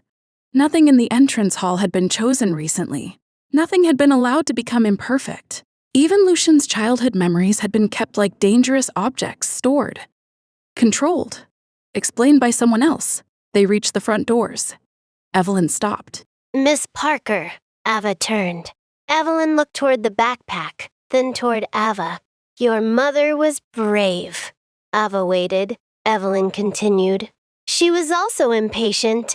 Ava smiled faintly. I know. Do not repeat every choice she made simply because she made it. The warning did not feel hostile. It felt personal. Ava nodded. I won't. Evelyn held her gaze. But I will finish what I choose to finish. A faint recognition appeared in Evelyn's eyes. Ugh, that sounds like her too. Evelyn stepped back. She did not say goodbye, but she did not ask for the archive to be returned. The front doors opened. Cool air entered the hall. Lucien followed Ava outside. The afternoon had become clear and bright. Sunlight touched the stone walls. The iron gate stood open beyond the long driveway. Ava turned before descending the steps. Blackwood Manor rose behind Lucien. Tall windows, gray stone, leafless tree carved above the door. For the first time, Ava understood why the building always seemed lonely. It was not empty. It was full of people who had learned to live beside one another without saying what mattered. Full of rooms preserving memories no one was allowed to discuss. Full of objects proving truths the family refused to name. Lucien had called it home because he had never been offered another definition. Ava looked at him. Do you want to stay here? The question surprised him. Lucien glanced back at the manor. I live here. That was not what I asked. Lucien looked toward the upper windows. His room was somewhere behind them. The telescope, the chessboard, Victor's coat, the unfinished game. I don't know. Ava nodded. She did not ask him to answer immediately. They walked toward the car. Gravel moved beneath their shoes. The manor grew smaller behind them, though its shadow seemed to follow Lucien across the drive. Ava stopped near the passenger door. Lucien opened it for her. She did not enter yet. When I came here this morning, I thought this was your home. Lucien looked at her. Now it feels more like the place that kept you. Lucien's expression changed, not offended, exposed. Ava worried she had gone too far. Then Lucien looked back at the manor. There is a difference. Yes? Lucien remained silent for several seconds. The wind moved through the oak trees. A few leaves crossed the driveway. Finally, he spoke. I used to think this house was all I had, he paused. His eyes moved from the manor to Ava. Now, I'm not so sure. Ava's heartbeat responded before she could decide what to say. Lucien heard it. A small smile appeared. Not amused. Warm. Ava stepped closer. That sounds like progress. It sounds uncertain. Those can be the same thing. Lucien looked at her. The distance between them narrowed. There was no Ferris wheel movement to interrupt them. No photo booth machine. No knock at the door. Only the open driveway. The quiet trees. The manor behind them. Ava touched the sleeve of his coat. Lucien lifted one hand and rested it lightly against her cheek. His fingers were cold. Ava did not move away. For one suspended moment, they simply stood there, closer than before, more certain than either admitted. Lucien leaned slightly toward her. Then a car horn sounded faintly beyond the iron gates. Ava closed her eyes. Lucien looked toward the road. Moonlight Falls has terrible timing. It appears intentional. Ava laughed softly. The moment loosened. But it did not disappear. Lucien's hand remained near her face for another second before he lowered it. You are still driving me home? Yes. Good? She entered the car. Lucien closed the door and walked around to the driver's side. As they left Blackwood Manor, Ava looked back through the rear window. The house stood beyond the open gates, beautiful, still, holding centuries of history. But Lucien was no longer inside it. He was leaving with her. Thomas was waiting in the kitchen when Ava returned, not at the sheriff's office, not beside the window, at the table. 2 cups of coffee sat between stacks of carnival reports. Ava placed her backpack on the chair. Thomas looked toward Lucien. You found something. Lucien nodded. Yes. Thomas glanced at the backpack. How much? Ava unzipped it. A lot, Thomas sighed. I expected that. Lucien remained while Ava arranged the first documents. The carnival test prints, Emily's diagram of the booth, the duplicate photograph, the scan of the broken negative. Thomas leaned closer when Victor's face appeared. For several seconds, he did not speak. His eyes moved first to Emily, then Victor, then the map spread between them. That is him, Ava nodded. Victor, Thomas studied the photograph. They are working. Yes? They were investigating together. Thomas touched the edge of the protective sleeve. She trusted him. The words were not a question. Ava sat across from him. Yes? Thomas looked toward Lucien. Did you know? Lucien answered honestly.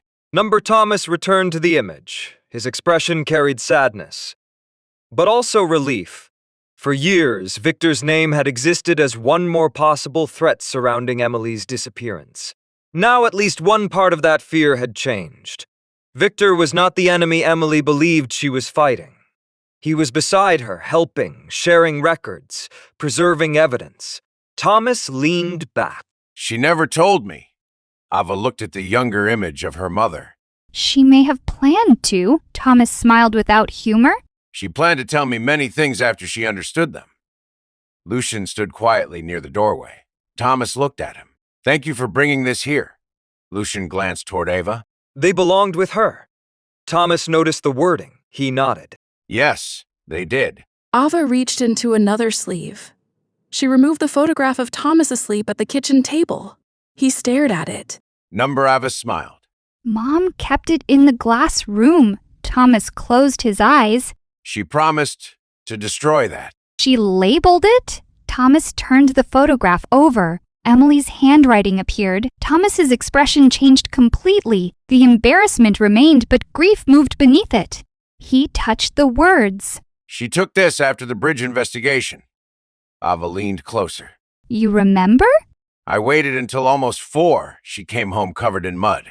She refused to explain why. Ava smiled. That sounds familiar. Thomas looked toward her. Too familiar. Lucien almost smiled. Thomas noticed. You are not encouraging her. I have learned that encouragement is not required. That is true. Thomas looked between them, then shook his head. For the first time that day, the kitchen felt lighter. They spent the next hour reviewing the carnival explanation. Ava showed Thomas the overlay plate tests, the paper feed diagram, the old image alignment, the black strip. Thomas followed every step. When she finished, he leaned back. So no one was behind you. Number? The figure was already inside the machine. Part of the old background plate. Thomas released a long breath. Good. Lucien looked toward him. That was my reaction. Ava raised an eyebrow. After telling me to lock my window, Thomas looked at Lucien. You did what? Lucien remained composed. The evidence was incomplete. Thomas continued staring. I believed caution was appropriate. Ava folded her arms. He ended the call. Thomas almost smiled. We need to discuss communication. Lucien glanced toward Ava. I have been told. The rational explanation settled fully into the room. The carnival mystery was finished. No current watcher. No returned dead man. No supernatural photograph. Only Emily's careful planning and an old machine completing a delayed printing cycle. Thomas looked again at Emily and Victor. If Victor was helping her... Ava waited. Thomas continued. Then we have been looking at part of this backward. How? Thomas pointed toward the map. We assumed Emily discovered something about the Blackwoods. What if the Blackwoods discovered something first? Lucien looked toward the photograph. Victor did. Thomas nodded. And he brought Emily in. Ava studied the image. That matched the glass room, the prepared maps, the archive. Victor had already spent years preserving evidence. Emily had joined an investigation already underway. Ava closed the folder. Then we find out what he found. Thomas looked toward her. The old concern returned. Not tonight. Thomas relaxed slightly. Tonight we copy the drives. Thomas nodded. That sounds almost responsible. I am learning. Lucien looked toward her. Slowly. Ava smiled. Exactly? At Blackwood Manor, evening settled over the western wing. One window after another darkened. The portrait hall became silent. Victor's damaged photograph disappeared into shadow. The plain wooden door between the shelves remained closed. For several hours, no one entered the glass room. Then the lock turned. Evelyn stepped inside alone. She carried Emily's inventory folder beneath one arm. The room looked exactly as Ava and Lucien had left it. The viewing panel had been switched off. The broken negative rested inside its protective box. Several chairs remained slightly out of place. Ava's excitement seemed to linger in the room. Questions spoken aloud. Drawers opened. History handled rather than merely stored. Evelyn closed the door. She walked to the central table and placed the inventory beside Victor's astronomy notes. For several seconds, she stood without moving. Then she began restoring order. The carnival test folder returned to the third shelf. The equipment diagrams returned to their archive box. The contact sheets went into the correct drawer. Emily's empty duplicate envelopes remained together. Evelyn moved slowly. She knew every shelf, every label, every cabinet. She did not need to consult the index. When she reached the western wall, she knelt before the low storage cabinets. The hidden drawer remained slightly open. She placed the broken plate box inside, then pushed the drawer closed until the spring caught. A quiet click. The evidence disappeared behind the panel. Evelyn began to stand. Then she noticed something. At the bottom of the neighboring cabinet, several storage boxes had shifted. Perhaps when Ava and Lucien searched for the missing eye plate. Perhaps when Margaret cleaned. A narrow, dark case appeared behind them. Dust covered the lid. Far more dust than anything else in the room. The case did not appear in Victor's visible catalog. Evelyn remained still. She slowly removed the boxes in front of it. The hidden case was thin, long enough for glass negatives. Its metal corners had darkened with age. No date appeared on the spine. No archive number. Only one word had been written across the cover in Emily's handwriting. Evelyn's fingers stopped before touching it. The room seemed to grow quieter. She looked toward the closed door. No footsteps waited outside. No one watched. She lifted the case. Dust marked her gloves. The latch remained sealed with a narrow strip of black paper. Across the paper, Emily had written. Evelyn stared at the sentence. Her controlled expression finally broke. Not fear. Recognition. She knew what the words meant. She knew what record Emily had been searching for. For a moment, Evelyn's hand moved toward the seal. Her thumb rested near its edge. One small movement would open it. The lighthouse photographs. The missing investigation. The part Emily had hidden even from the main glassroom catalog. Evelyn stood beneath the skylight holding the unopened case. Night had fully arrived. Only moonlight entered through the glass above. It reflected faintly across the word on the cover. Lighthouse. Evelyn remained there for a long time. Then she whispered into the empty room. Emily, her voice carried regret and warning. You should have left this buried. She did not break the seal. She returned the case to the lowest cabinet, placed the storage boxes in front of it, closed the door. Then she stood and looked around the glass room one final time. Victor's cameras waited behind glass. Emily's notes rested inside their folders. The broken negative remained hidden but preserved. History had survived again. Whether it should have survived was another question. Evelyn crossed the room. She switched off the